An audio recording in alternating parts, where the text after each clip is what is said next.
Reminds me of Schaefer. Oh, I don't think I've ever had that. It used to be our go-to cheap beer in college. What is going on, everybody? We're here. Obviously, Chad is not here tonight. Don't do that again. That's okay. You disconnected the microphone. No, it's my phone. Oh, is it? It's my phone. Yeah. So Chad's joining us in a little bit. We're really honored tonight to have the Gunpowder Riverkeeper on tonight. I think that's going to be a lot of fun.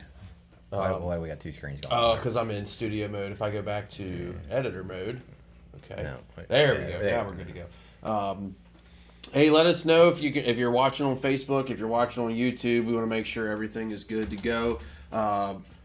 What's up, Jason? Before we are joined by the Gunpowder Riverkeeper tonight to talk, and I'm actually really excited about this tonight because we have talked a lot about the Gunpowder River on our show in the past. Well, that's our home body of water, right? Essentially, yeah, for the three of us. And we've talked about it extensively in the last really couple years, and we've done a lot of speculation on the show.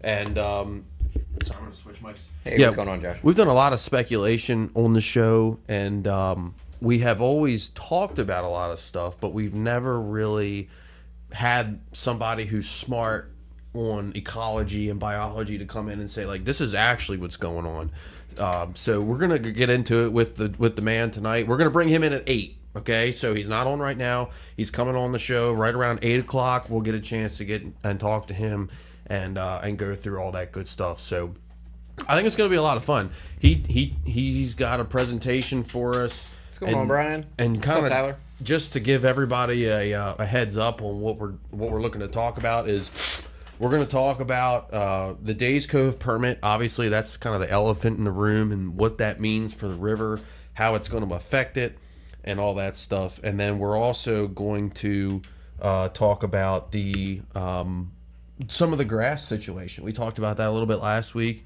But Theo's going to be able to really tell us what causes these changes that we all see. And as anglers, how we can become involved in everything that's going on. So we're going to get into it. It's going to be a lot of fun. Like I said, we're going to bring him in tonight at 8. So he's not on with us right this second, but he will be on with us here shortly. He actually just sent the PowerPoint, so I'm going to go ahead and download that. Yep, I'm going to download that right now in the meantime, and then we're going to get rocking and rolling. Steve, thanks for joining us. Happy Friday to you as well. Yeah, I think this is going to be a lot of fun. In the meantime, we got about 20 minutes to kill. What do you want to talk about? We'll talk about the Thursday nighter. Yeah, go right ahead. So next week is the last Thursday nighter of the year. Hopefully we get a good turnout. I'd like to see everybody out there. Just one last hoorah before the days start getting too short. We did have a Thursday nighter last night. We only had 5 boats. I think a lot of that was because of the storms and stuff like that. But it ended up being a pretty good night weather wise. The fishing wasn't fantastic, but. Yeah, I mean we had that going on, and as far as fishing goes, dude, they are hammering them on the St. Lawrence right now. Yeah, I've seen that. I've been seeing that too. It's pretty awesome. There's a Toyota series going on the St. Lawrence right now, and the guy in first place has, I think he has 57 pounds for 2 days. That's special, dude. That's just awesome. I think he caught 26 the first day and 31 the second day. He dropped a dirty 30 of smallmouth. Did he really? Yeah. What was the big? Were they all 6s or were there any 7s? He had a 7. Were there? He had a 7.5. Because that's like people don't realize how it's actually like really kind of. It's really. Okay, here we go. Almost 8. 7.14. That's awesome. Yeah. Yeah, so he had almost an 8-pounder. Yeah, he had 26 pounds yesterday, 31 pounds today, 57 pounds, 5 ounces for the first thing. What's going on, Josh? Thanks for joining us. So Josh, I just read about that, Josh. I saw somebody from up your way make a post on Facebook today that they eliminated those changes. So that was pretty awesome. Wow. So reading Josh's comment here, and I'm hoping there's a way for us to bring it up. Maybe. No. Yeah, we don't, probably I not. don't think we have that. I don't usually drive, so bear with me. But so Josh's comment says angler involvement definitely works. They just proposed some new regulations in New Hampshire restricting no bass tournaments into lakes under 500 acres and no more than 10 tournaments on lakes 500 and greater. After letters and well-worded emails, they eliminated those changes, a rare win for the anglers. So what was the angle to that? Like, what were they trying to accomplish by doing that? Like, was it for the fishery, like, or was it for the erosion? Like, there was too much boat traffic. Like, what was? Well, I'm guessing the 500-acre lakes are probably like horsepower limited. I mean, if they're less than 500 acres, I would assume they're electric only or at least horsepower limited, because that's a pretty 500 acres is a pretty small lake to. Yeah. Josh says New Hampshire just hates fishermen. Yeah. Respect. Makes sense. Yeah, I get it. Like, I mean, I hate fishermen too, for the most part. What's going on, Lloyd? You know what's interesting, and I know it's not really fishing related, but I keep seeing that video on social media with the wake boats in the bottom of the boat. Yeah, like that's kind of interesting because I don't know. I never really thought that a boat like that would have so much effect on the bottom. Well, think about it. I mean, it's literally creating a 4-foot wake on top of the water. Yeah. Well, it's just displacement. It's just that people don't realize that displacement goes. Yes, it goes on the top of the water that we can see, but displacement is. But it goes even farther down. Like, did you see you saw that part of it was, or one part of the video was in like 20 feet of water. Yeah, and that you was could see crazy. It like stirring up the bottom in 20 feet crazy. of water. Yeah. So, moral of the story is ban wake boats. Slick Johnson does have one good thing going for him. I've seen a lot of his stuff talking about that. Most of that's like satire, but yeah. What's going on, Lori? Thanks for joining us. Fishing for Dollars from YouTube. Hey, we appreciate you joining us. He said just picked up the Camus from That's a Wrap. Looks great. Send us a picture. We'd love to see it. Steven says been in Georgia for 10 years now, so I'm not in tune with Maryland fishing conditions anymore. How's the water temps been up there lately? Really hot. It's extremely hot. High 80s. It cooled off a little bit last week. Still in the high. Gunpowder was 87 last night. Y'all running a lot of slow moving baits. I mean, I'm not the guy to ask because I've been boatless for the most of the year. I mean, I can tell you on Conowingo, it's been you can't garbage. You can't move the bait, which sucks because when the bite's tough and you can't move the bait, it just really makes it difficult to tell. Like, am I even around fish right now? Like, ain't gonna lie, the 5 fish I caught on Sunday, I caught shaking a minnow. Yeah.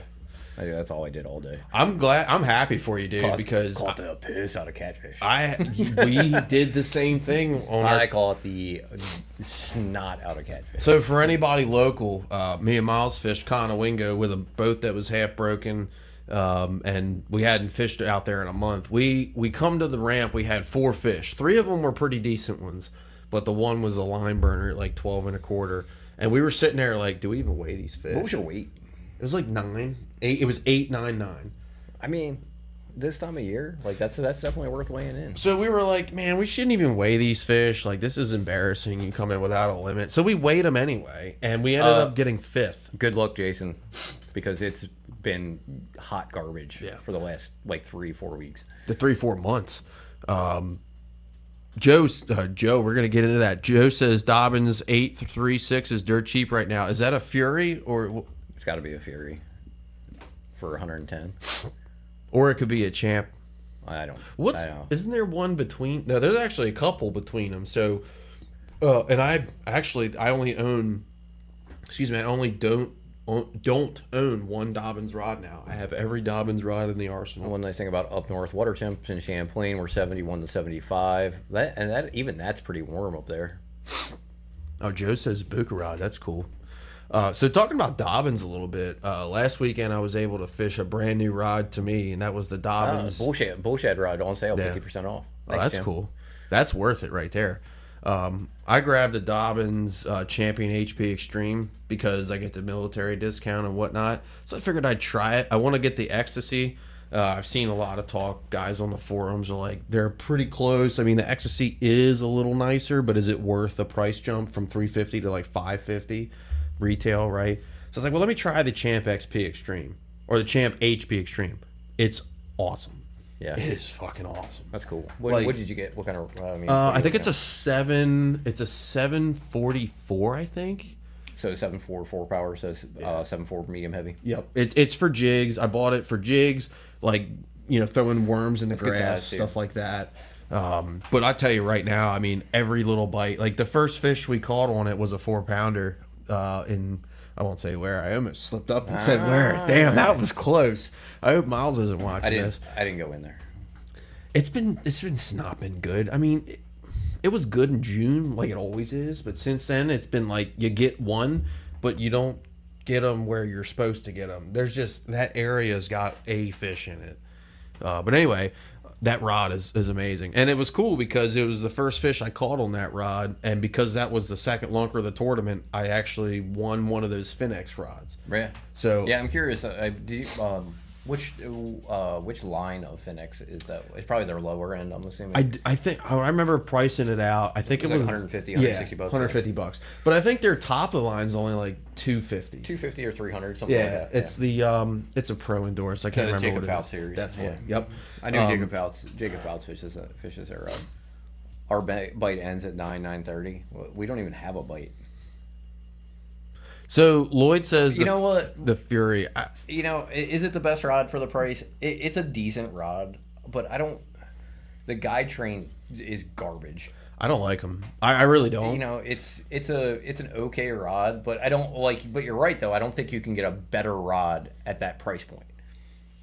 No, but I mean, as the price of that keeps going up, I mean, I say what is it? 130? It's like 130 now. 120, something like that. I think it's 129 now. I would say for me, right, if I'm spending sub $200, we'll just keep it broad at under 200. It's a Shimano Corrado. But that being said, with this Dobbins discount for military, Lloyd, by the way, you qualify for that as a veteran. Hit me up if you need it because I'll square you away.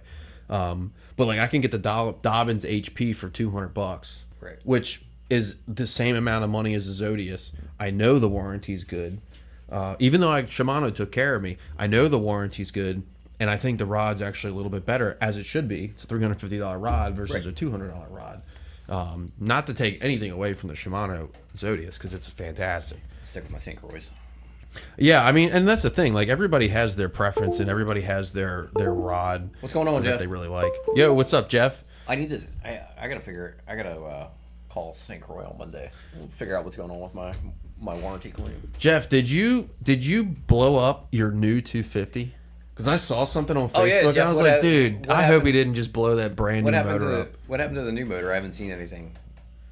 Well, I seen you posted something saying it had something. 3 hours on it and it blew up. That would just be terrible. I saw him post something that he was having some issues, but I'm just curious what happened with that.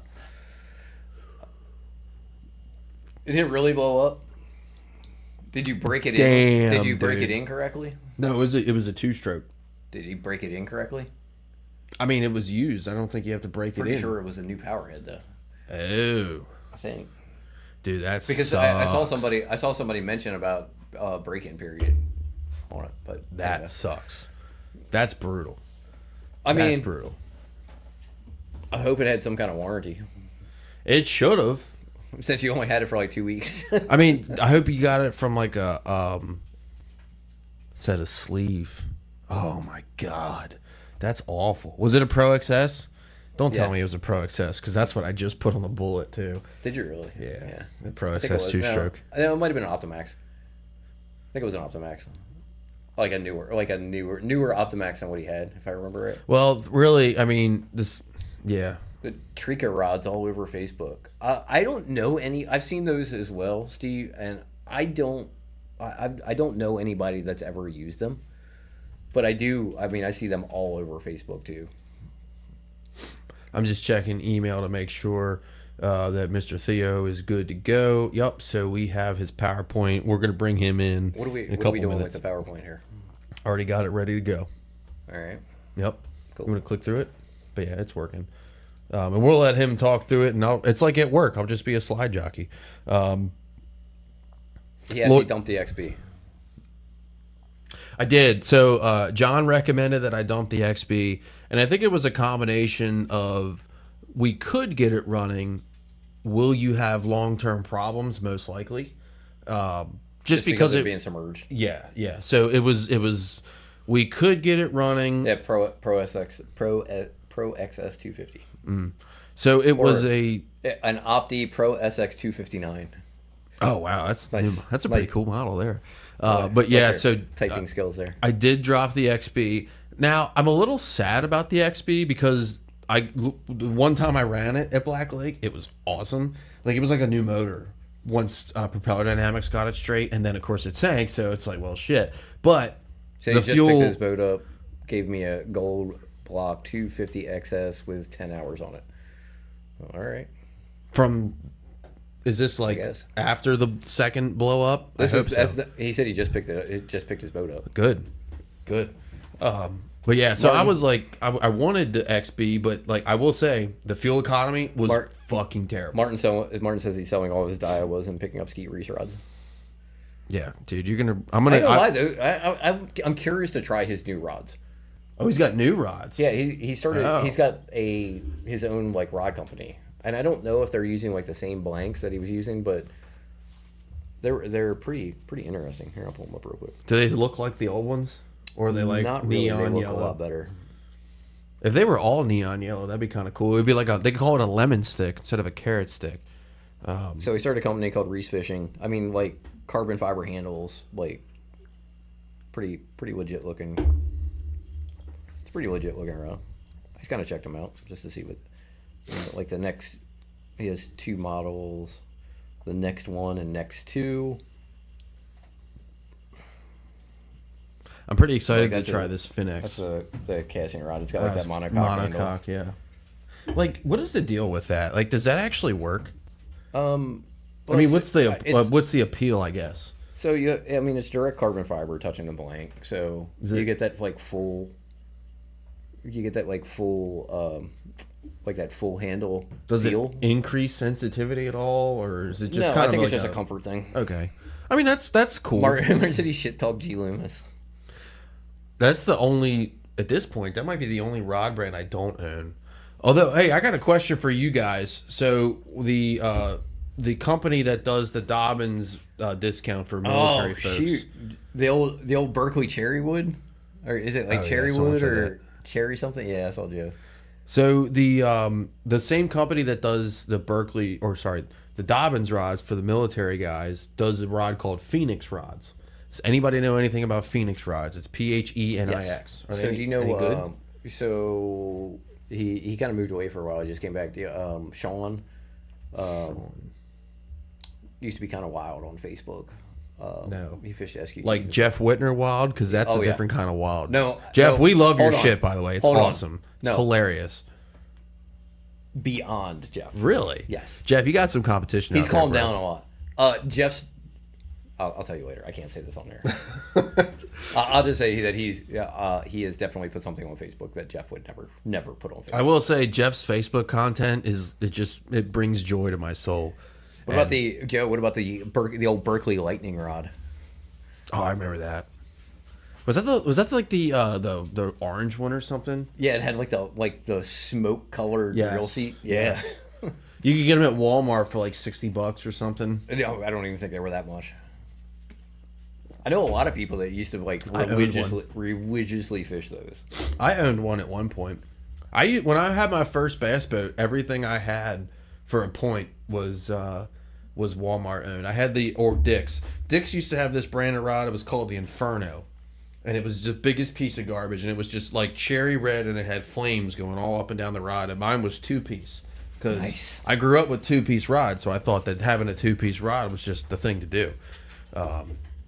But yeah, I've come a long way since then. Martin said he'd shit talk G Loomis. The lightning warning sticker on them not to fish in a storm. Fisherman Dollar said I had some of those in the day, way back. Joe says I still own all my old shit. Got a pile of rods. Going to donate at some point. Yeah, I got rid of. I either sold what I could at like flea markets and then just donated the rest. When I moved to, like at one point when I was a little poorer, I didn't have all St. Croix rods, and I slowly phased those out. And Yeah, Just sold them or donated them. I pretty much got rid of all my rods this year. I had some had them at the flea market, and like a kid comes by and looks at it, and I would the flea market's actually really really just cool. give them the rod if they wanted it. Hey, real quick before we bring on Mr. Theo, because he's going to be joining us in a couple minutes. Has anybody ever drank this? Oh, Lloyd, Hams. Lloyd mentioned the Field and the Stream, the tech spec, the Field and the Stream tech spec rod. Rod was awesome. That was a great rod. A couple of them. Is any rod and reel combo goated better than the Zebco 33? The Zebco, I feel like every kid that ever fished owned a Zebco 33. It's just like a... It's not that it was good. It's just everyone had one at some point in their life, right? Yeah, it was because it was that was what was available. Right, but it's like... If you fish today, if you're an adult and you fish, I would bet a lot of money that everyone who's commenting right now that fishes at some point owned a Zebco 33. Did you send Theo the link? I did, yeah. Let me... You might want to pull up the collab cam thing. Yep, I'm pulling it up right now. So you guys should be able to see. And we're going to pull in Mr. Theo here in just a second if I can find it. It's a Rob cam. Yeah, where are you going to find it? There it is. And then all right, cool beans. He is there. So you want to go ahead and bring him on? We're going to bring him on a little early.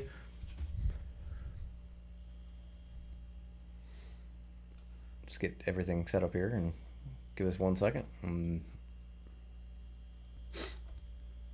Okay. Oh, that's because I had it hidden. There he is, Mr. Theo. How you doing, sir? Can you hear us? Okay. Hey, yeah, great. Thanks so much for having me on, guys. I really appreciate it. Now, hey, we appreciate you, and I just wanted to really say thanks for coming on because we've been talking about this Days Cove thing as soon as we started seeing. I think you were the first one to post about it under the Gunpowder Riverkeeper page, and it's generated a lot of interest on our end. I mean, me and Paul were talking before the show, and everything that we've posted about this has been shared more than anything else that we've ever talked about. So. We're very excited to have you on, and like I said, we can't wait to get everything rocking here and start talking. So if you want, give us a little bit of an intro about yourself, and then we'll move on. Well, hey, I want to give you all props for getting the word out too, because the folks that are going to be mostly directly affected by this are the folks that well. So for folks that have been fishing Days Cove over the years. This permit changes things, and so we can talk a little bit about that. I did send you all a slide deck. I was hoping you might be able to get that served up too. Yep, I got it queued up, ready to go. Yeah, but I know a lot of your folks, are listening in, so I'm not going to spend a lot of time on the slides, but they're going to help me kind of get through this issue, and we have time to make a difference, y'all, and a lot of that is what we do as river keepers, and when we find issues that come up, we want to make sure that people know about them and that they can comment and make a difference in these proceedings. So, little history on me. I'm still a fishing guide. Been doing that 25 years up on the upper Gunpowder between the reservoirs. But I've been in this riverkeeper role for 15 years, and it's not getting any easier. I got to tell you that, the more we know, and we're doing a lot more monitoring than we used to, the scarier it's getting as far as water quality impacts and potential for water quality degrading all the way down, from where the Gunpowder starts up in York and Adams County, PA, over towards Carroll, all the way into the tidal. So thank you all again for having me on. And if you want to get that deck up, I can get started real quick. Absolutely. Can you see it okay? I can't see it, but... They may be difficult to see. Yeah, we got it up on the screen. Hey, if you're commenting, if you're watching us, let us know that you can see Mr. Theo's PowerPoint here. You should be able to see it pretty good. Do you have it on your screen, sir? Yeah, what I'll do is I'll just get out a full screen here, and then I'll just get it in the background. Awesome. Paul said Paul just logged on from his phone, and he said he can see it. So everyone should have it. All right. Well, that's great. Well, yeah. Let's get on with it because I want to be respectful of everybody's time. I also thought, if you have folks that want to ask questions towards the end, we can certainly do that. And if we get first, maybe what I can do is call these slides out so we can just get into that opening. Sure. Past the logo and look, we haven't been here first, right? So a lot of Chesapeake Bay history starts with John Smith, and I'm going to be the first to tell you we got to go a little further back to be respectful. And so I always start with this opening slide, just mentioning traditional territory of many nations. And so, if we're thinking in terms of their footprint on the land that we know, it was a lot lighter than what we've got now. So that's well before the Beltway. It's well before John Smith. I just wanted to mention that. And the most common question I get is like, what is a riverkeeper? So I think we start with that and just let you know I've got 330 folks that are in this role worldwide. I'm one of them. I'm very happy to be part of this group. And we've got 17 along creeks and rivers, that flow into the bay. For folks that aren't much for slides, I did get this QR code together, and I'd love for you all to just kind of jump into this, especially if you're zoning out by now, because we're on the third slide. And what this is going to do is just give me a little more information about your interest, kind of what you've seen as far as Days Cove. It's just a zip code, so we're not asking for a lot of information that's personal, but it will help us with a comment letter going to the state on why Days Cove is important. And I also want to mention we are a C3, so that's a nonprofit. That means we can take donations. Typically, they're tax deductible within limits, but we've got supporters from 17 states. And I want to let you know, that's under 500 people, but it's because the gunpowder is so important to their recreation that we've had a lot more traction in getting people across the states, and particularly, everybody maybe east of the Mississippi has at least heard of the gunpowder. So this is an area map on where we work, and I want to let you know we're covering, all the way up, as I mentioned, York, Adams County, Carroll, over to Edgewood Arsenal, through Aberdeen and down into Middle River. So that includes Little Gunpowder, includes the Bird part of the Gunpowder, and certainly Middle River area.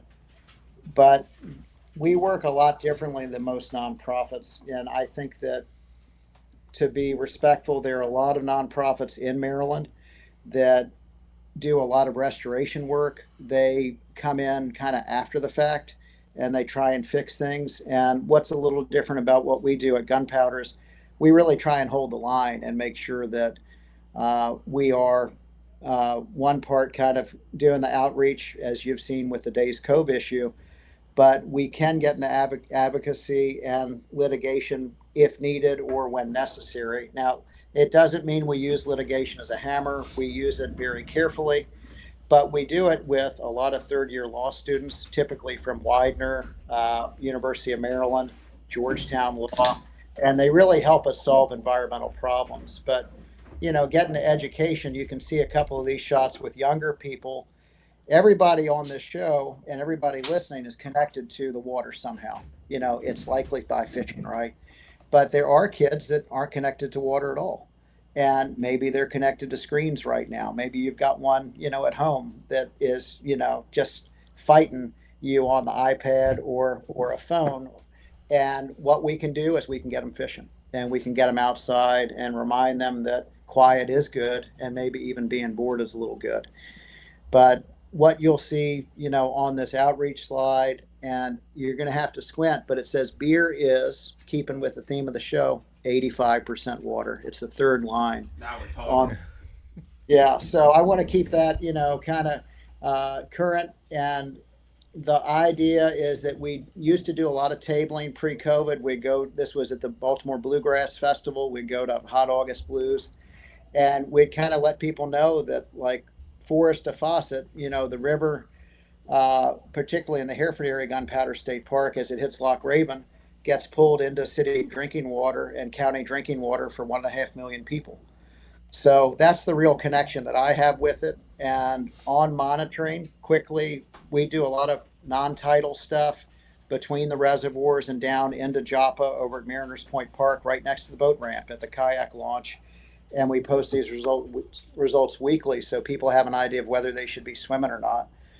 And on tidal monitoring, we've got a small skiff. It's an 18-footer. It's right at Dundee at the end. And what we're doing there is a lot of ground truthing work with Smithsonian Environmental Research Center. We're also doing some stuff with a YSI machine on dissolved oxygen, chlorophyll, turbidity, and conductivity and pH. But Chesapeake Water Watch is something we could also do when y'all have more time, because that's a phone-based app. If you got a phone, you can use it. And what you can do when you're out on your boat is you can take a picture of the water, take a picture of the sky, and it'll give you how turbid the water is numerically. And that gets pushed over to Smithsonian. And then NASA's tweaking the satellites so they know what exactly the water quality is in the tidal Chesapeake. So we're at this slide. This is kind of where we are right now on Days Cove. We're at advocacy. So what you can see is like a bulldozer. It's a pipeline. That was the Columbia Gas Transmission Project, maybe 2014. And we were involved in litigation on that matter. That pipeline was 21 miles long, but it crossed 81 stream segments and wetlands. And when the state initially scoped that, and when we had the public notice out, it said it crossed 6 streams and unnamed tributaries. So as we did the mapping with some volunteer help, we figured 81 streams. That's a lot of impact. And the picture right next to it was the public hearing over at Benji's. And I'm sure y'all drive by it all the time. But what was nice about that is the hearing was over at Bowley's Quarters Improvement Association, but the Benji's folks put it up on the marquee and said, hey, all welcome, right? And that's kind of where we are with Days Cove. We want people to come to the hearing that's scheduled for mid-September. But I know, Tony, there were some questions on SAV loss. Yes. And I wanted to share that with you because this slide tells it all. And so before we get into the slide, for the folks that don't know what SAV is, so what does SAV stand for? Hey, let's get out of word soup and acronyms. It's submerged aquatic vegetation. It's that grass that you're looking at off the boat. It's what you're pitching, floating frogs into. So if you've got a Z-Man and it's in the grass, that's what SAV is. And if you're thinking in terms of what we have, well, we've got hydrilla, we've got milfoil. But what we've really lost is a lot of Allicinaria, the wild celery, right? And so if we're thinking in terms of this slide, it just shows a bar graph from, looks like the mid 80s all the way to 2023. And what a drop from 2021 to 2023. I mean, You see that? 2021 was very high recently compared to now. I mean, and I don't mean to hijack your presentation, but what causes that, in your opinion? Well, we feel that, and it's certainly our opinion, that upstream sedimentation of the tidal gunpowder over towards Foster Branch has been a major contributing factor to the loss of that SAV. And so if you're thinking in terms of water quality, and the bay pollution diet, because everybody talks about the Chesapeake, right? I mean, that's one thing we hear when we travel. When I go to other places, talk to other riverkeepers, they say, oh, how's the bay doing? Because, for 40 years, we've been talking about the bay. And, I have to tell you that there is more awareness globally and nationally about the imperiled Chesapeake Bay than any other water body I can think of. But when you're looking at that drop in SAV, the pollution diet that was ascribed to the bay TMDL, and again, it's word soup, it's total maximum daily load. That's like how the pollutants would be kind of limited to the bay to protect water quality, were sediment as your number one source of degradation or harming water quality. It was nitrogen and it was phosphorus.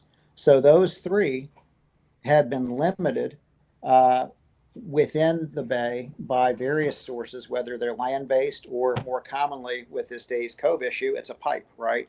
And it's a pipe or a swale going into the basin and then eventually down into the bay. So I hope that's helpful. And it's not a firm answer on why we lost all of it, but it's gone. And we do SAV studies as we're out on the skiff about weekly, from Memorial Day to Labor Day. And typically we're just doing a presence or absence. It's either present or it's not, but I'd love to send the group some Virginia Institute of Marine Science data, particularly, to Days Cove, so that you can kind of look at those numbers, and it's very visual. You can look at different colors, get a sense of where the losses have occurred. But within this Gunpowder River, and that says oligohaline, which means tidal fresh, we're missing the mark big time, because we lost nearly 1,200 acres in that year in 2023 across the basin into Middle River. And that's something that we've seen, and yeah. we've talked about it on the show numerous times, because 2022 there seemed like there was a lot of 2021 there was a ton. 2022 there was a lot. Yep. 2023 there was nothing. Little. No, there was nothing. And this year, well, and last year there was nothing too. 2023 there was very little. 2024 it went from there was a little bit of grass around to just absolutely nothing. Yeah. Mm-hmm.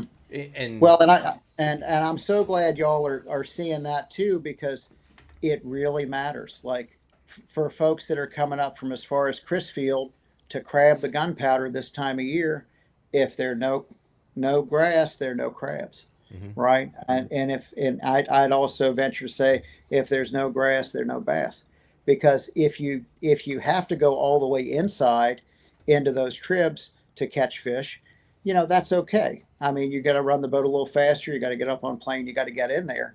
But if you can't, then what are you doing in the basin? I wanted to get a sense of how far are y'all running now? Are you still like over, towards the Amtrak line and over towards Hammerman up into those coves? Or do you have to clear run somewhere else to find fish?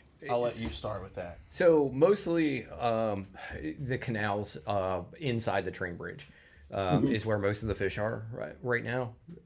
They're Dundee, so down to Dundee, but so we have Thursday night tournaments throughout the summer, and I mean you can see a significant drop in weights since the grass died off. Yeah, I mean it's for sure.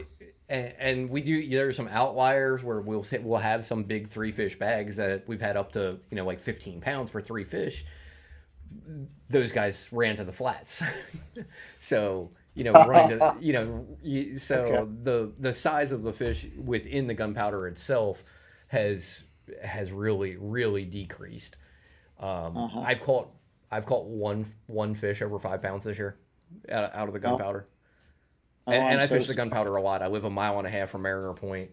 Springtime, I fish 3 days a week, and I've caught one fish over 5 pounds this year, which is very out of the ordinary. And to add on to that, I mean, in 2022, when the opens came here in September, there were guys that were running the opposite way, coming from northeast down to the Gunpowder to fish, which is really the last good grass year that we've experienced. And in the past couple years, it has not been the case. And like Paul said, the weights and the tournament weights have been drastically different. And I would probably about a 20% decrease in weight on average, or somewhere around that. That's pretty spot on, actually, because from around 10 like 10-ish to 8-ish for 3 fish. Okay. Gotcha. Well, thank you. And look, it's great perspective. We need that kind of language, and we need that kind of fire at this hearing, because, it's one thing for me to do it. It's a whole nother thing for y'all to do it. And I think that we all could be stronger together in making sure that if this permit is renewed, that it really is more protective rather than less protective. And, we'll get to that next slide, because as we were looking at this permit renewal, what I found was the permit was actually weaker, right? And so that's going the wrong direction, and that's not where we need to be. So if we're looking at this double slide of Days Cove, we're looking at, the flow chart, if you will, going into the old quarry pond, and then eventually through Days, and then into Big Gunpowder. Now, I talk to folks that paddle that, and they say, well, it's like Jurassic Park. Like, look at all the grass, but we have seen a drop in grass and drop in quality there also since 2022. It's not just the basin, it's also inside. And, this next slide's not a gotcha. This comes from EPA's ECHO database. It's a public database. Anybody can look at it. I'm happy to send you all a link after the talk if you want to kind of dig in, because you can look at facilities by zip code. Jopa's 21085. I looked at it today. There are 84 facilities that have pipes that are permitted within that Joppa zip code. And of the 84, there were about 5 significant violators of their permit limits. I want y'all to think about this permit as like a speed limit sign on 95. Okay. It gives the facilities guardrails. It tells them, hey, look, you can push water in, but it's got to be right. And in this case, on this second part of that slide, what I'm going to read to y'all that aren't looking at a screen is the facility had 123 unaddressed violations from January 2024 through April 11, 2025. At that hearing, you're going to be hearing me ask the agency to actually do some meaningful enforcement before they even consider allowing this permit to go through, because it's like a speeding ticket. Like, if you're going 90, you're crossing 3 lanes. You know what? I think somebody should tell you that's not right. And the agency is charged with making sure this facility is following its obligations under federal law. They're administering it. So, it's not a state permit, it's a federal permit. And so the state should be telling these folks that's not right. And if they won't, then we certainly can, to give the state maybe a little cover and a little bit of pressure to say you should do something to make sure that water's protected. I want to jump in for just a Yeah. second, sir, because we had a really good question in the comments, and I don't expect you to have a chart, but one of our friends, Kevin, asked, do you have an idea or charts or numbers for salinity levels over the past 5 years? Curious as to what effects salinity levels have, on your opinion, with grass. We are one slide away from that answer. Before we get to that, I wanted to mention something just based on these visuals and the unaddressed violations. We were talking about SAV, and that quarry pond back there, we fished that a lot. Mm-hmm. And there used to be, and Chad can speak to this because Chad fishes back there more than any of us. It used to be loaded with grass. I'm Chad. Nice to meet you. Thank you for joining our show. Hey, yeah, hey, thanks, Chad. Yeah, that quarry used to be loaded with grass. I mean, it was hydrilla. I mean, but there was a ton of hydrilla in there. And last year and this year, there's almost no grass in there, which we talked about sediment, and it kind of triggered me on this. Is that's not as affected by sediment from coming from other areas. That's kind of isolated, but we're still seeing that loss of grass in there as well. So I just wanted to mention that. The grass used to be so thick in there that my John boat wouldn't even make it through. I mean, it would stop my John boat because it didn't have enough power to even make it through the grass. And now we're seeing it to a point where there is very, very small isolated patches of grass or aquatic vegetation, but for the most part, we're looking at mud bottom. The quarry itself, or the pond itself. The pond itself has no grass in it. Yeah, that's what I was talking about. There's no grass in it, and then Days Cove itself is there's not very much grass. Gotcha. Well, thank you, Chad, for your perspective, and I was going to ask you what kind of boat you're running, because like our 18-foot skiff draws 7 inches, right? But no way am I going to get back there. Sure, no you can. way. Yeah, you got to know where you just got to know where the creek channel is. If I can get my bass boat back there, you can get your skiff back there. All right, maybe. You got to play the tide a little bit, though. If you'd like to, I'm sure any one of us would take you back there to do any testing or anything you guys need to do.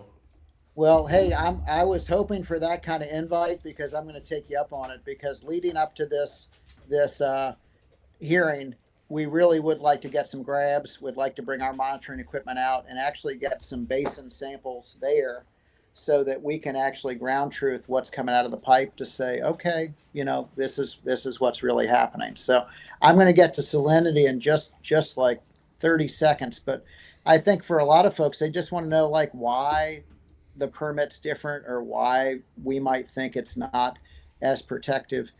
And this 12,500 gallons a day, like that's kind of hard. Like when I was working over on the CP Crane discharge permit, we were looking at 271 million gallons a day of process water just to cool the stacks when that was burning coal for electricity.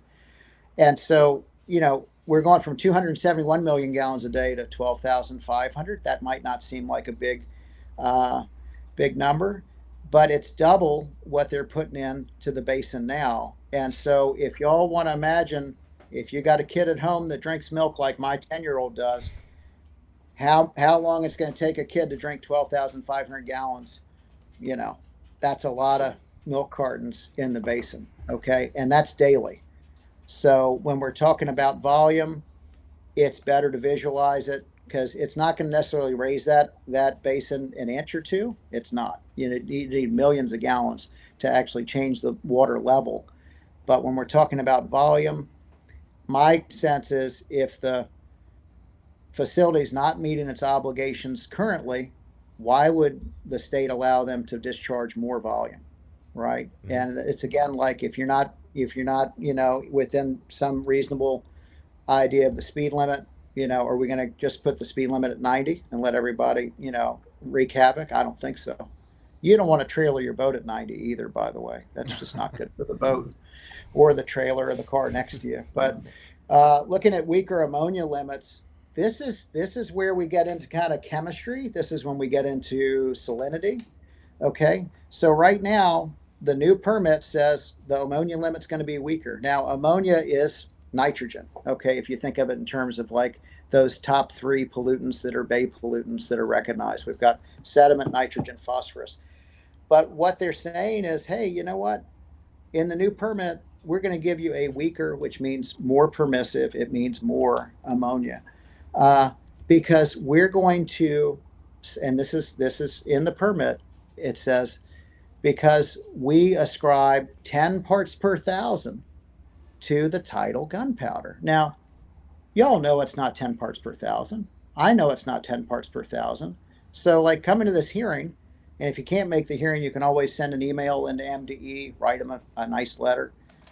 Please tell them it's not 10 parts per thousand, because that's a math trick. The higher the salinity, the higher the ammonia level that can be discharged. And remember that oligohaline, the freshwater tidal, at most we're kind of in the 1 usually to say 4 parts per thousand of salinity. We're not 10.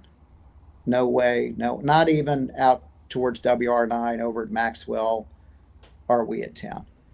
So the last bit on this slide is just nitrogen discharge. Nitrogen's funny. Like you think in terms of fertilizer, right, on a field, that kind of thing. But nitrogen is also coming out of this leachate system for treatment of the groundwater. And so right now, what we're looking at is Maryland Department of Environment using what's called an allocation from the old Noxema plant, which is called Noxel, that has not discharged nitrogen in 12 years. And the Hartford Reclamation Plant, which if y'all might call that the incinerator up there, that was closed 9 years ago. And the state is using nitrogen allocations for those 2 facilities that have been closed for 12 and 9 years and giving that nitrogen to Theaux Cove. And I don't think we can get any better. I don't think the water quality is going to get any better if we're going 9 to 12 years back and saying, well, go ahead and hit it. Go ahead and put more nitrogen in it. What on earth?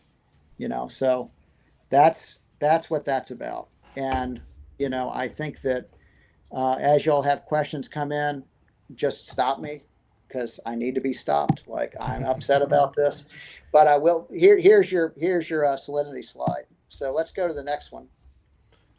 Yep, we're there. You see it? Yep. Now look, for y'all that want to look at this stuff, it's all public. I'm not holding any of this. It is all for you to look at. This is the Eyes on the Bay buoy. DNR used to have one at Mariners. They used to have one over at APG at Edgewood, and now this is kind of the last buoy, and it is just past the Amtrak line, kind of mid channel, if you will. And there's your salinity. So look at the red, because the red's important, and what it's tracking is basically current data. The blue line is the median, right? So that's what we've known. And I'm sorry, it's a mean, it's not a median. So that's 1985 to 2024, and it's swinging for the y'all that aren't on, a screen between 2, and then it's swinging up maybe into 3.5, and then it's coming down. But what we've seen in the current data this year is we started around 5 because we started pretty dry, most of the year, and it's been plummeting since. So right now we're knocking on about a little under 1 parts per thousand. We really are really fresh there. And yes, that could definitely be affecting grass, especially the val that's there. So that is something to keep in mind. But that buoy also ticks off things like pH. pH is something else, that we're going to be looking at Days Cove as far as limits on pH. It also looks at dissolved oxygen. What we're seeing with Days Cove is that most of the violations that happened in 2024 were for biological oxygen demand. They call it BOD. So what that means is as that leachate's running off into the swale, into the pond, they have to account for how much oxygen's getting pulled out. And those numbers were problematic, and we'll get to that in just 2 slides. But this is a little more on the summary of changes, and this is in the draft permit on what has changed, right? And not to read this whole thing to you because it's kind of wonky, but the most important for me is PFAS. So that's the first condition. PFAs are known by most folks to be in fire retardant. They're in mattresses, they're in clothing, they're in paints. You can think of PFAS as like the new PCBs, right? And so the state is just developing limits on these carcinogenic compounds. There are a host of them. There are probably 85 different ones that you could come in contact with just with your waterproofs. Like if you have Gore-Tex in your boat, and whether it's a pair of bibs or it's a jacket, likely that Gore-Tex was made with PFAS. Okay, and it's not to alarm you. You don't need to change anything out, but the thought is, anything that is waterproof, anything that's stain proof, anything like a Teflon-ish compound, even nonstick cookware could have PFAS in it. So think about this rubble landfill. What are they taking in? Are they taking in wallboard? Are they taking in other Plastic, things? Yeah. all kinds of plastic. Thank you. All kinds of plastic. All right. So, plastic was the future back in that movie, 68. But now we're kind of thinking about plastic a little differently. We also, on the monitoring end, do work up microplastics. So we have a student from Hopkins that's been kind of scoping all the little straws of plastic, everything in my shirt that's going to kind of end up in my septic tank. If you're on municipal water and sewer, guess what? It blows right through the plant, right into the water.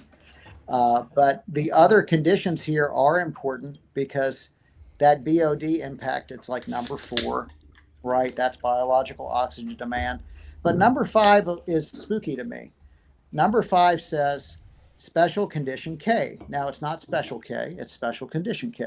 But look at biomonitoring. It says was marked reserved based on biomonitoring results, and thus was not required under the renewal permit. What biomonitoring typically involves are fish, and you can think of these in terms of like an elementary school aquarium. They're zebrafish, and they're in a flume of the discharge. And if those fish are living in the flume, guess what? The water's right. And if they're dying, the water's not right. So because this facility is under typically a monthly grab sample for a lot of the pollutants for concern, I think they should put fish in the flume.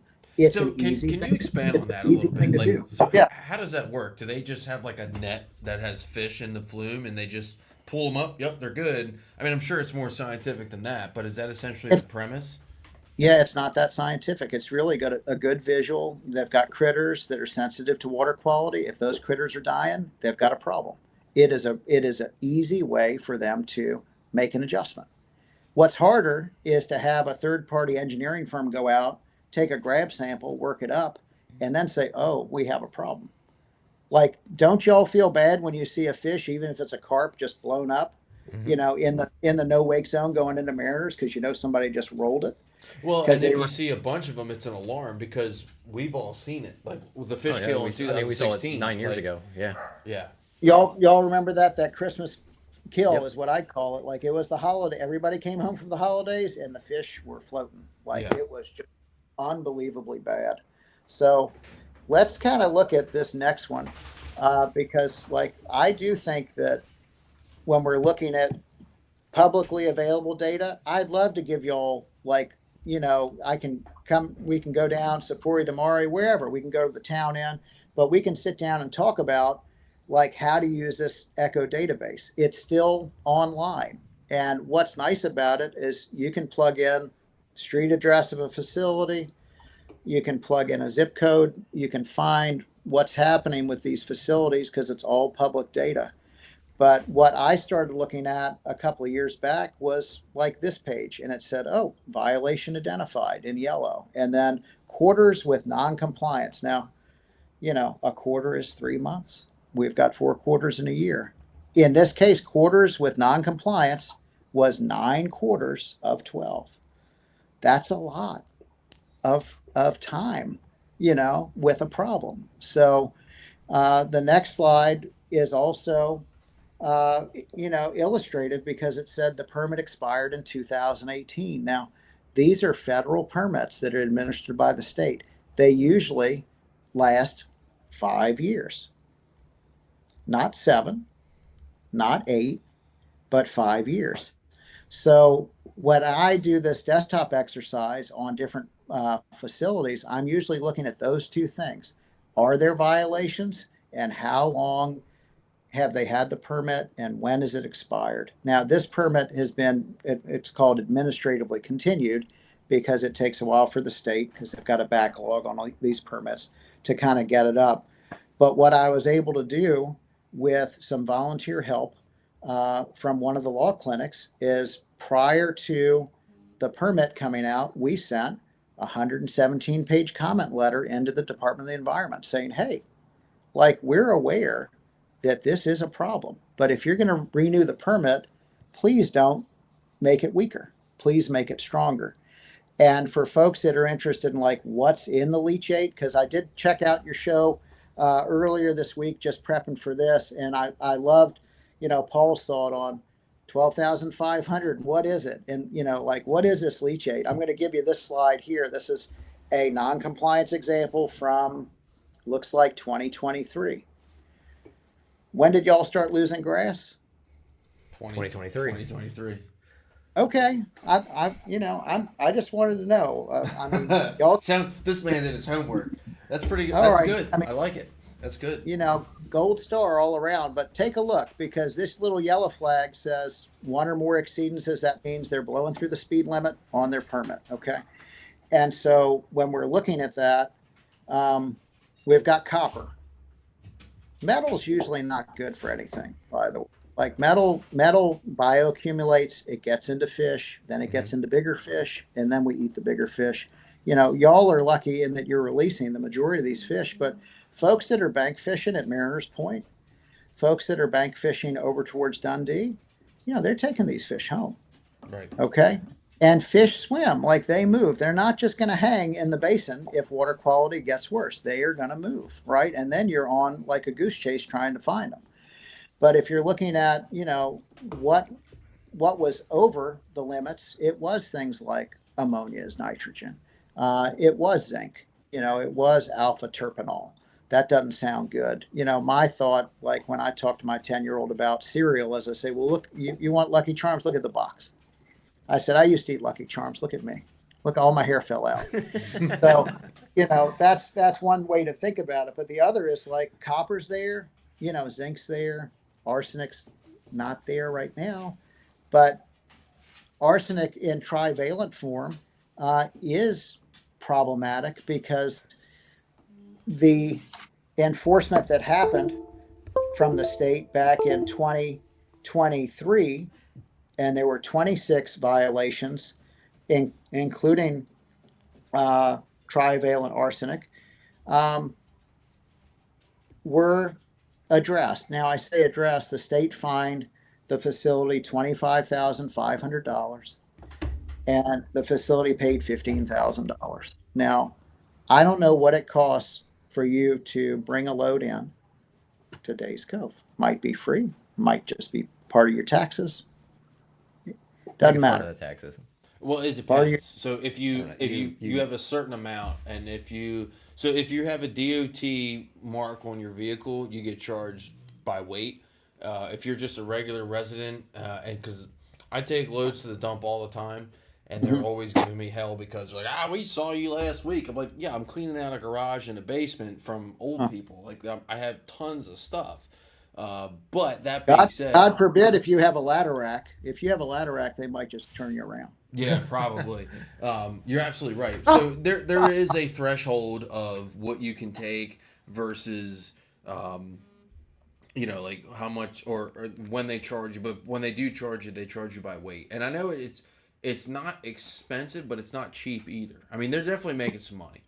There's no what people. Yeah. I mean, what people tell me. We just had somebody on Facebook comment on our bacteria results, and they said, I'd pay more taxes just to know if I could swim in the water safely. But, we're providing a service weekly, and they felt good enough to say, like, we're going to throw $25 at you because, like, I'd pay that in taxes just to know if I could go swimming in the creek or not. So I mean, that's real. And I think that when we're talking about this environmentalism, like, I'm pretty practical. I'm from Louisiana. I based most of my working life taking people fishing, running a fishing shop. The nonprofit role is not new to me. I've been at it 15 years now.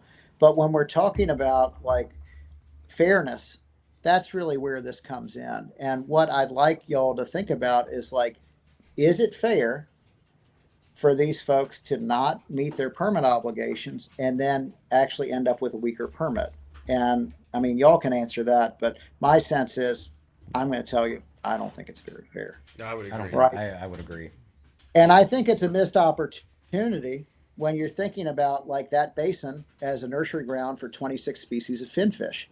Like anything commercially viable within the bush, in the Gunpowder Basin, Middle River, anybody that's got a net pen, anyone that is coming up from Chrisfield that's taking crabs.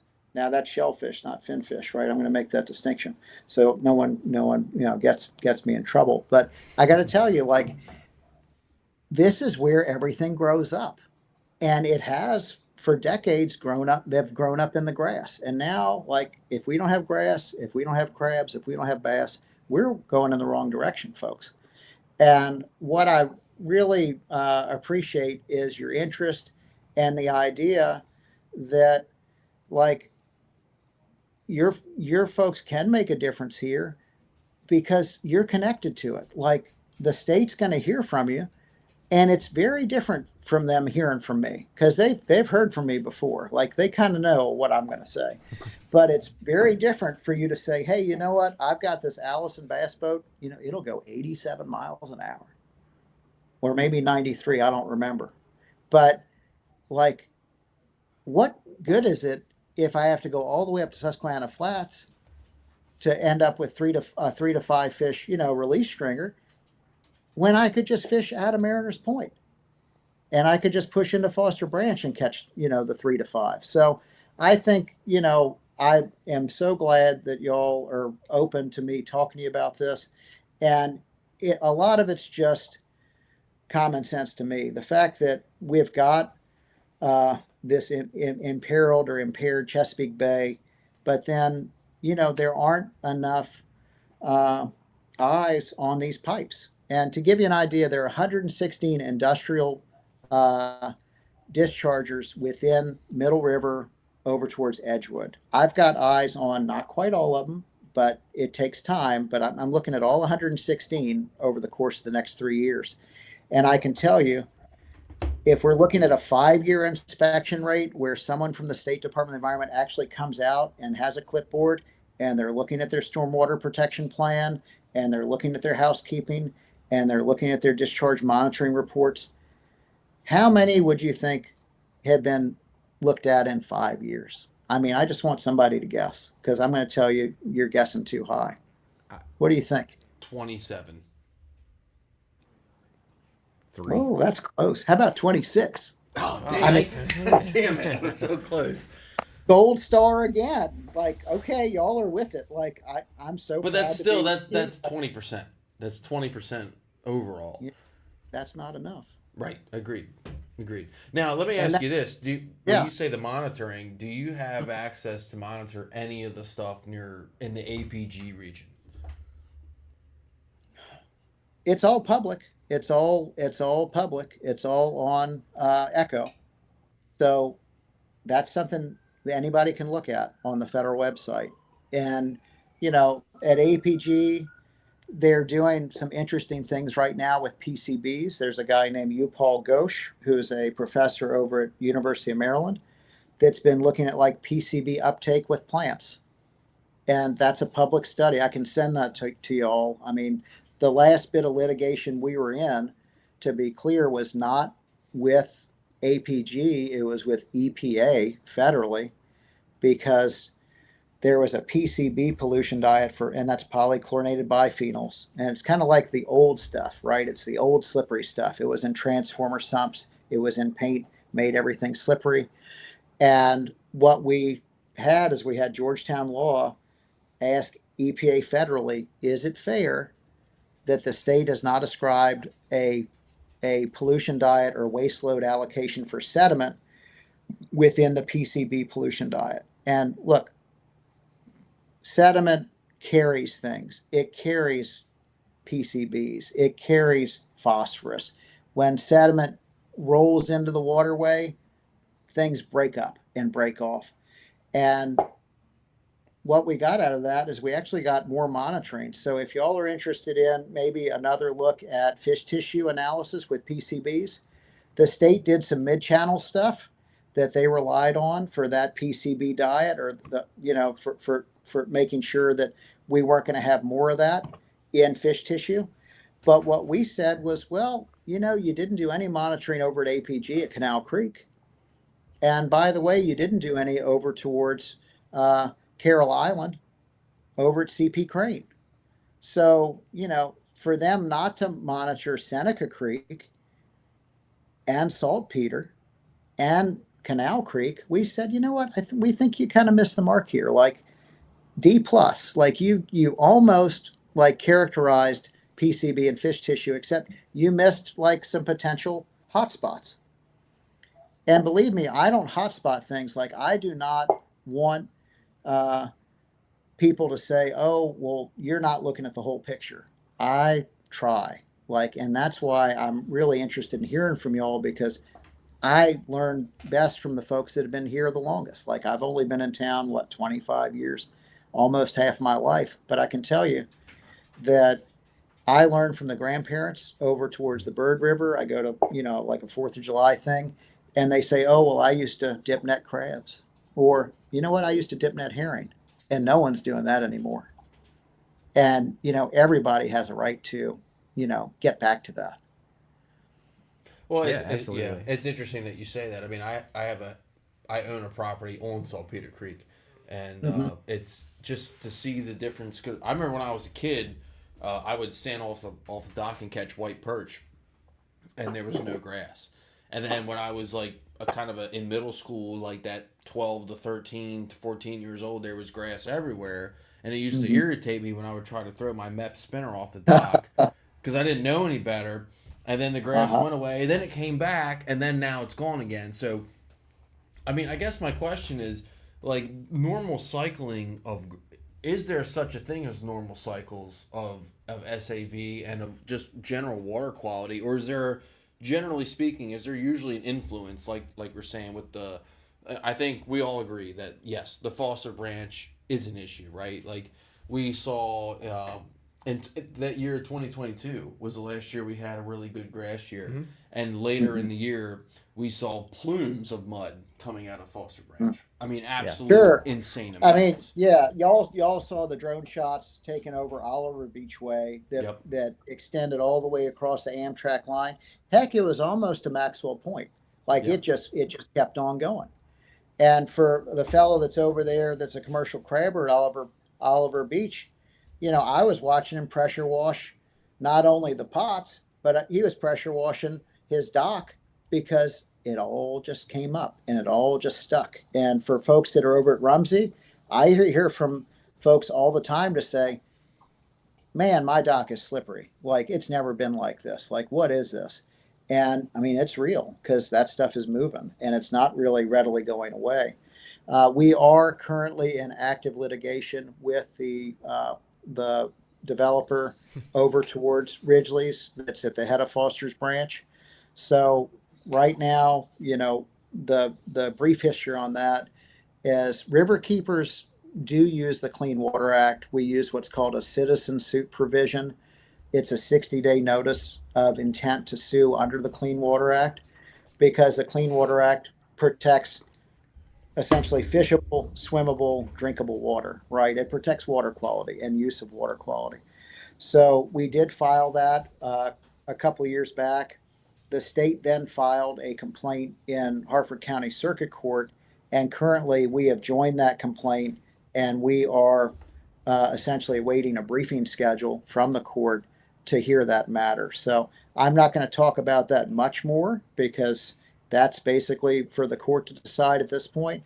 But what I'd entreat y'all to do is keep up with us because as we get information about how that's going, I'm happy to share it out with you. Yeah, no, that sounds great.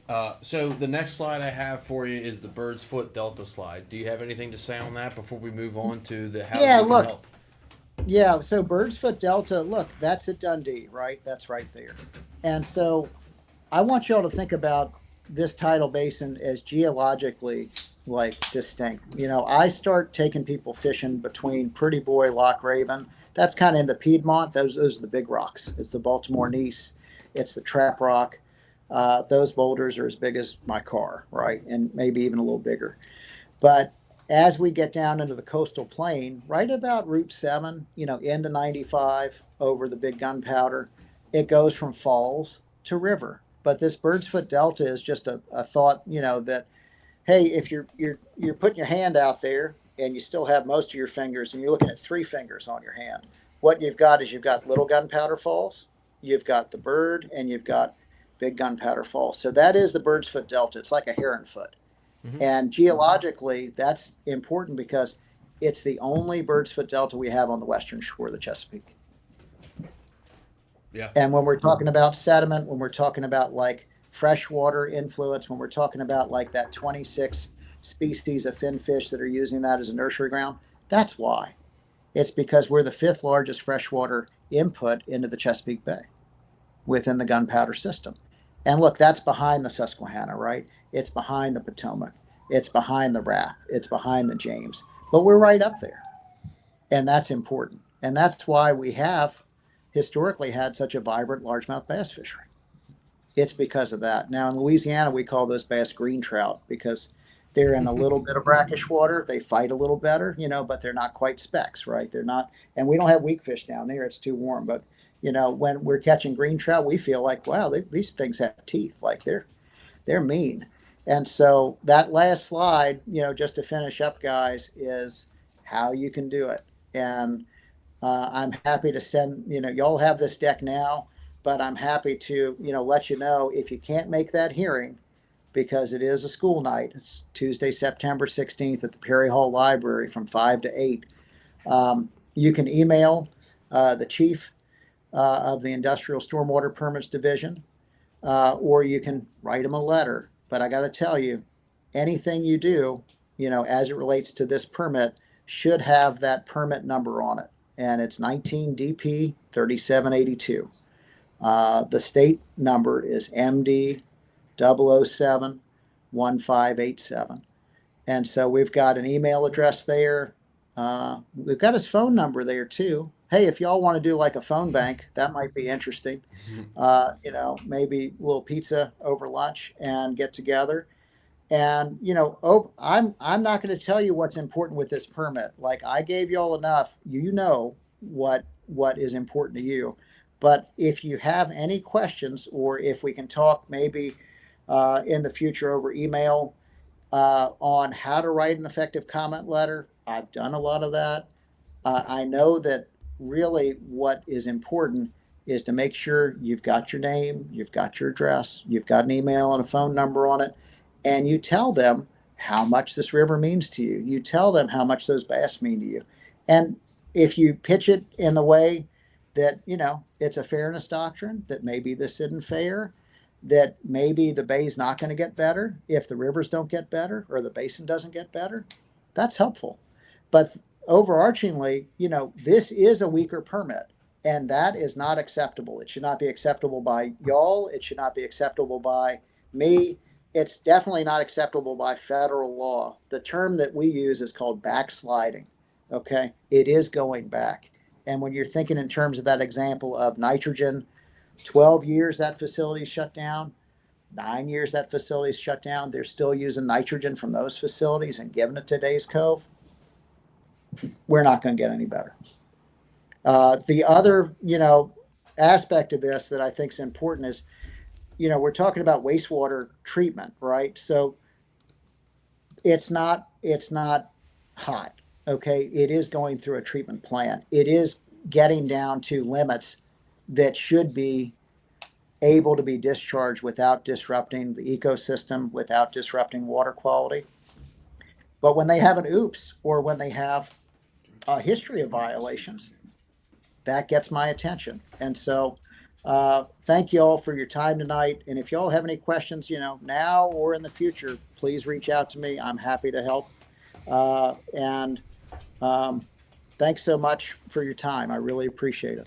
No, hey, we really appreciate you coming on. And again, you've definitely brought the scientific aspect to the issue and the gunpowder as a whole, because we have talked about the Gunpowder River plenty of times on our show in the last 3 years. Pretty much every week. Pretty much every week we talk about the gunpowder. And it's always like this, like, Paul has an opinion, I have an opinion, Chad has an opinion, and we don't have anyone smart enough to actually tell us what's actually happening. I will never forget when I got into fishing 10 years or so ago, and I found the Gunpowder River on Google Maps, and I said, I want to go fish that place. That looks just really cool on Google Maps. And then I went back there and started going through all those coves, and it was just like, it was this magical place, in my opinion, because I felt like it, like you stated earlier, it was like Jurassic Park or something. The grass was so tall. There was grass everywhere. There's birds,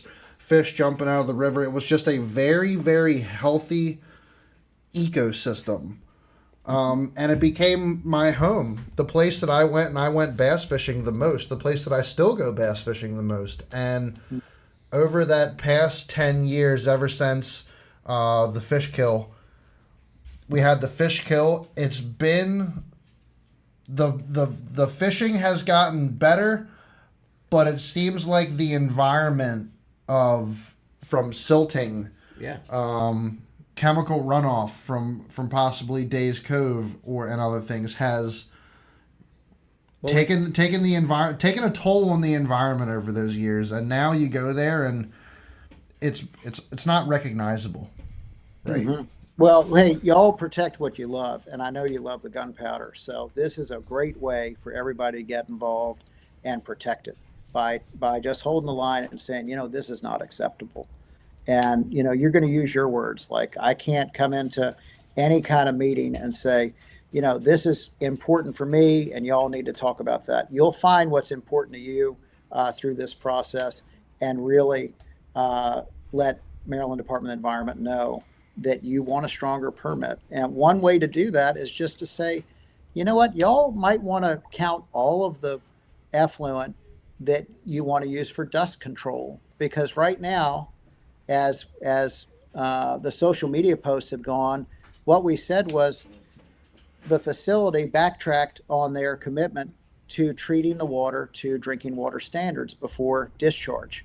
What's happened now is they've said, well, you know what, we're not going to treat it to drinking water standards. We're just going to treat it to the permit requirements. Now, treating it to drinking water standards is possible. And guess what that would mean? Like no impact. Right. The other way to think about this is to make sure that if they are using the treated wastewater for dust control, because that's dusty. Like you drive 40, guess what? You're going to be washing your boat when you get home. It's not the mud, it's the dust, right? So if they're using water for dust control in this new permit, they've said, well, you know what? We don't want that water to be counted as part of our volume. Why not? Where do you think it goes? Where it's going in the basin, right? Sure, it knocks the dust down, but where is it going? So let's count that. Like, let's count that volume. The other thing they're asking not to count is any wastewater treatment that's going to be trucked to Back River. And my sense is, well, what? Oh, now we're going to degrade Back River? Come on. Like, do we need to do that? No, we don't need to do that. Because Back River has enough problems as it is. Yeah, exactly. Let me ask you this, and I don't mean to transition completely, but I know Do it. Paul and I fish the Susquehanna, particularly Conowingo, a lot, and we know that the sediment issue in Conowingo is massive. I just want to hear your take on that, because it seems like there's been litigation and arguments. Well, is it Maryland's problem? Is it New York's problem? Is it Pennsylvania's problem? Is it Exelon's problem? Is it Exelon's problem? So, like, in your opinion, what do you think needs to happen there? And I guess, how does that happen? Because I feel like that issue has gone on for so long that it's such a hot potato issue, and it's such a magnitude of an issue. Like, how can you pin that on one person? Well, I mean, not to start a turf war, but you know who you all need to talk to. You need to talk to Ted Evangiatis at Lower Susquehanna Riverkeeper. Now, because he's in the litigation on that.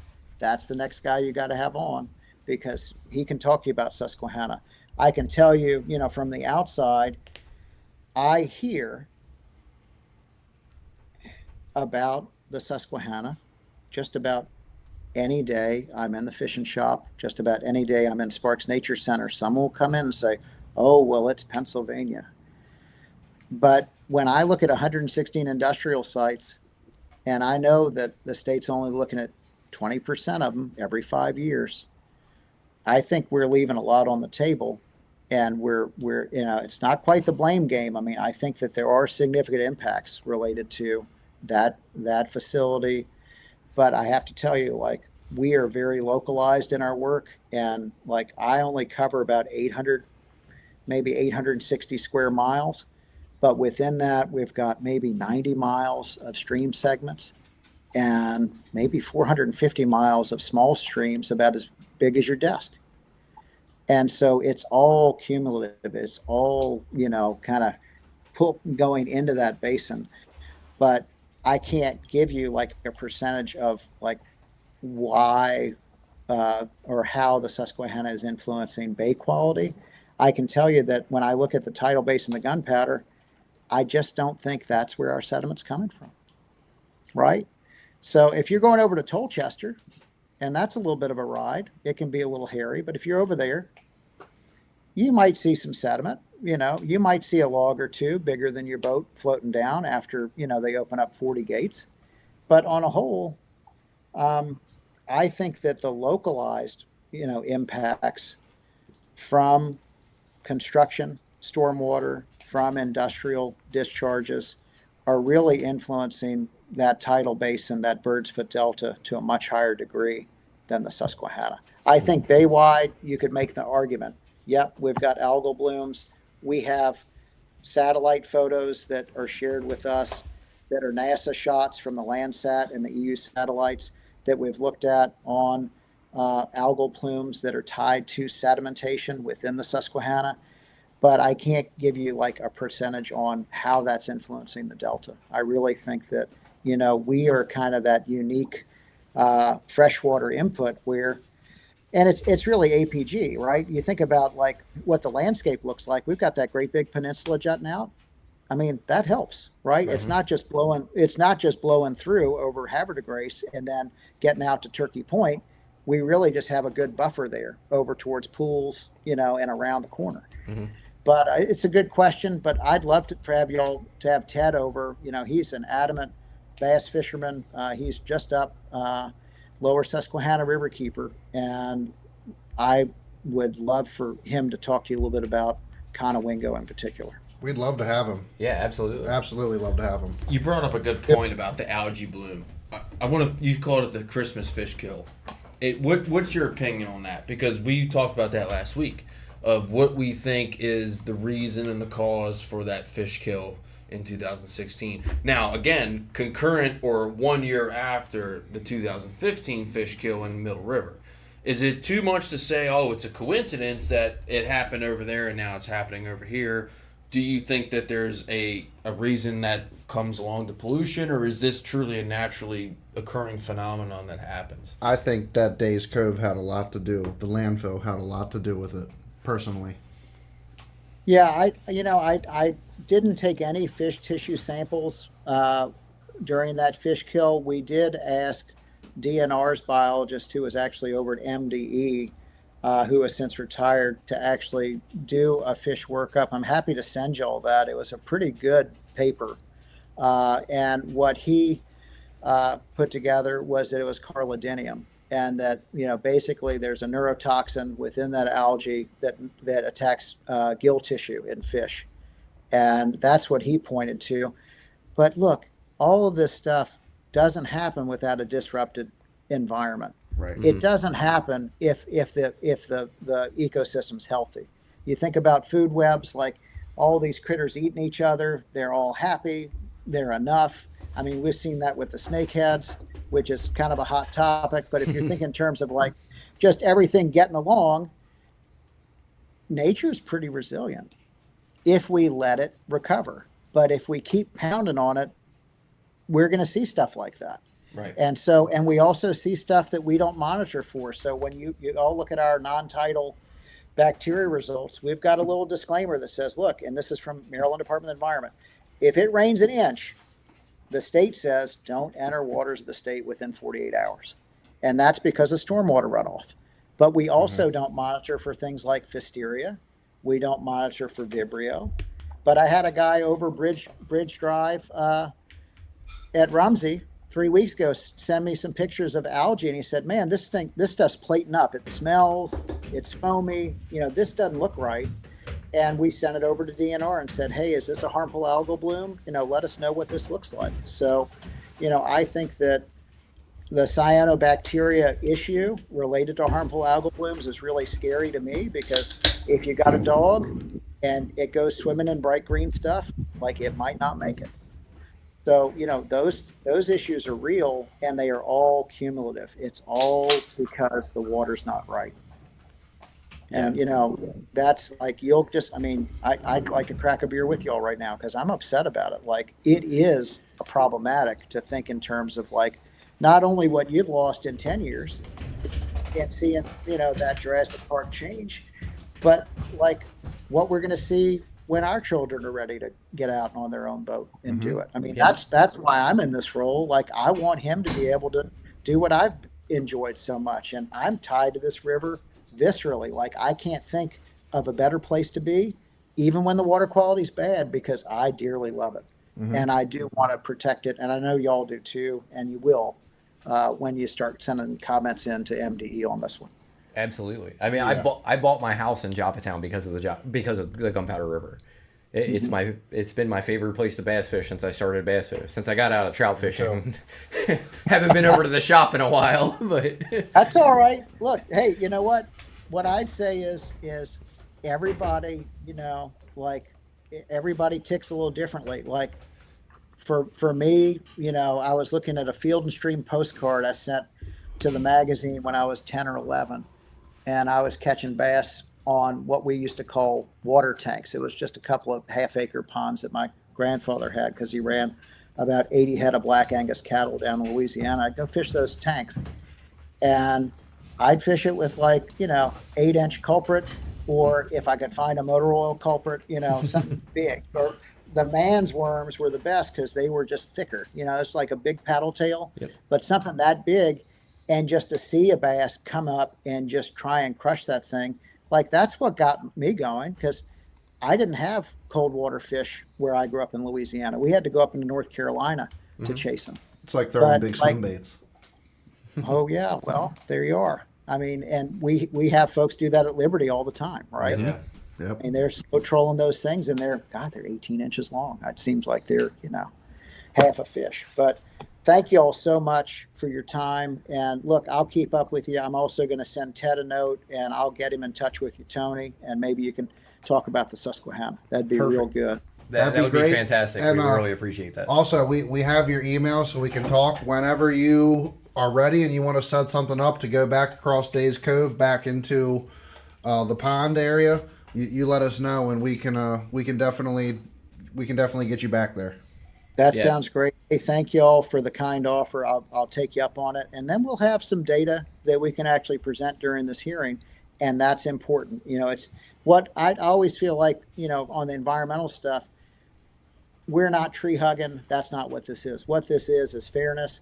And if industry is pushing hard full time on their side, then we need to get the recreational guys together and gals together and say, you know what, we realize that there's an economics to be had, with industry and with use of water, but that water has to be shared, and it can't be any worse. Right. It should be better. And so I think that's really kind of how I like to work, is not to say we're going to put a bubble on it, we're going to privatize it. Then it's only for a club. But what we want to say is, look, you've got public water, you better protect it, because otherwise you got to pay to play, and that's not agreeable to me. You all have enough money invested in all your gear, in your rigs. You should be having fun out there and not shaking your head saying, oh man, I wish it was better. You can make it better. Yeah, absolutely. Totally agree. All No, right. hey, Well, hey, we really appreciate you coming on with us, sir. I mean, I think it's been a very informative episode, and definitely if you want to get back in Days Cove and want to make a flyer, you got my email. Send it to me. We're happy to post it on. I am sure we can get. If it's not one of us three, I'm down a boat this year. But these two guys plus everybody else that we have that is with us for this journey, I'm sure you could get back into Days Cove whenever you want to get a sample. well, thank you. And look, if your boat's still in your yard, you still have hope. So, it's always What good- about the bottom of the lake? Because that's where it was. No, but what I'd say to people that end up with more than one, and I'm not going to tell you what's in my backyard. It's good to have a boat in your backyard just in case, Yes. right? Because that's the aspirational boat. That's the one you're going to get to once you Right. once you stop working so hard and taking care of everybody else. That's for you. But hey, thank you all. And what I'm going to do is I'll put together a top 10 things, and it's going to look like that. It's like a Letterman thing. Top 10 things to include in a comment letter, and then I'll push that out to you all early next week. And I hope to see as many of you as we can at Perry Hall Library.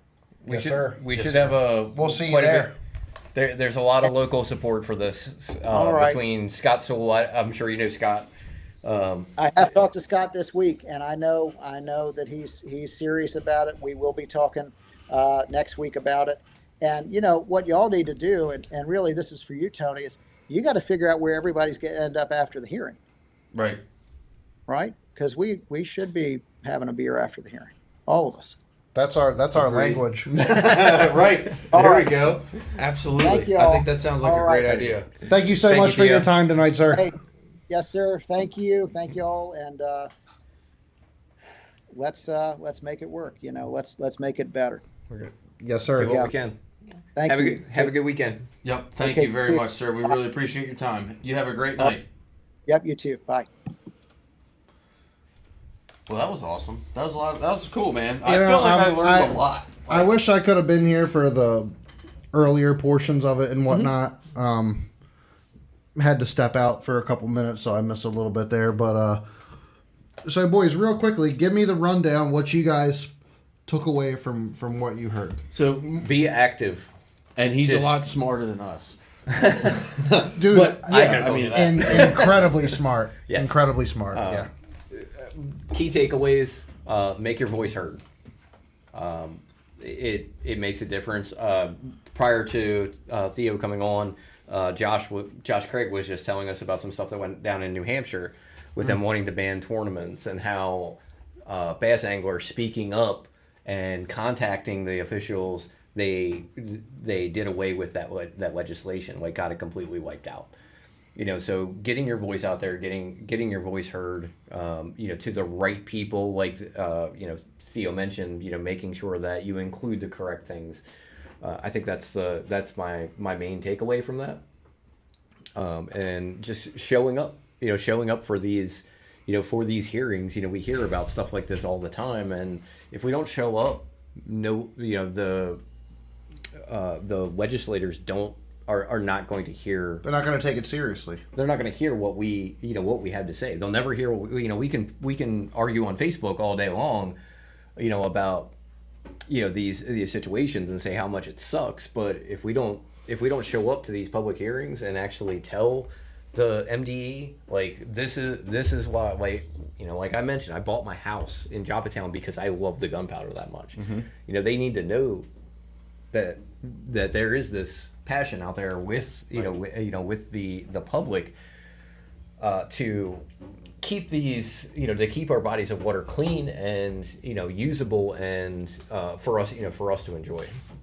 There's one major thing that I wish that I could get out to one population of people in the area. There's a lot of people that live in Rumsey Island that I think are very unaware of this situation right now. From people that actually live on the Gunpowder River, their boats are in the water, their kids swim off the docks. I feel like there's a lot of people in that particular area back in Rumsey that don't even know this is going on right now. So I will say that our Theo, the Gunpowder Riverkeeper post has been shared on the Joppatown community page, which does include a lot of people on Rumsey Island. So that has brought some awareness to it. There are some people that know about the Riverkeeper. He mentioned that that there was a person that lived on Bridge Drive that that contacted him because of some algae. So hopefully it's a little more. That was really loud. That's pretty funny. So hopefully they are a little more aware than what we expect, because I'll be honest, I'm not really a part of that community. I don't know a lot of people other than Andrew Wiley. And JT Lang. Like I don't know a lot of people that live back there. I think I know 3 people. Like 3 people that live in that Rumsey Island area, but.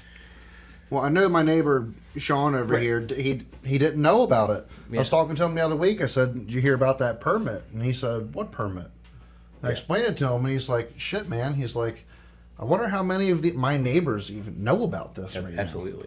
And it's like, and that's where where we come in, where all of the viewers come in when we make those posts. Sharing that information about it and about these hearings. Make sure that you share that information, because the more people that share that post, the broader that web gets that sees that, and makes more people aware. It's the more people that share it, it's exponential growth. If we share it and 3 people share our post, and then you have 3 friends that share it, and this person has 3 friends that share it. Before you know it, we can cover that area. So the more you get that out there, the more it's going to help this situation. Yeah. Well, the publicity over this situation is one of the biggest things. Making our voice heard, showing up to that library on September 16th.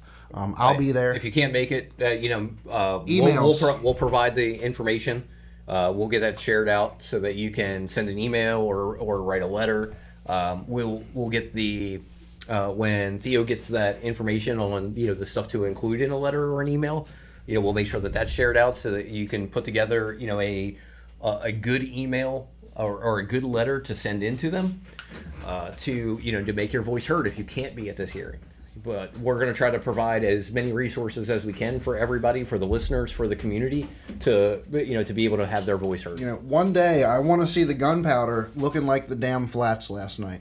That flats has a grass patch on it that it looks like you could walk across. On top of it. It's so thick. You should have seen the Gunpowder last night.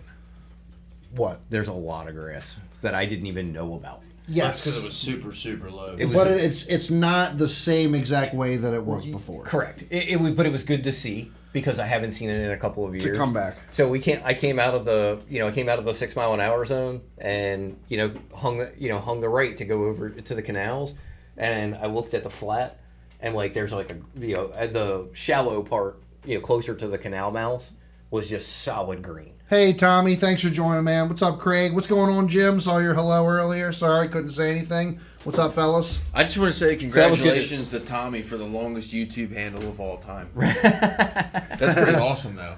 I'm here for it. But it was good to see, because even on super low tides, flood tides, I remember last year seeing, going out there last spring when I knocked the skeg off my boat.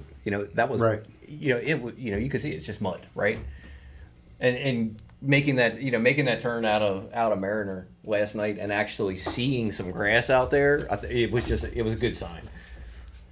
That's grass in areas that we haven't seen grass in 2 years. Yeah. So good sign there. It needs you know what? If this permit goes through, that could quickly go away. Exactly. Yeah. The recovery that we've made. Right.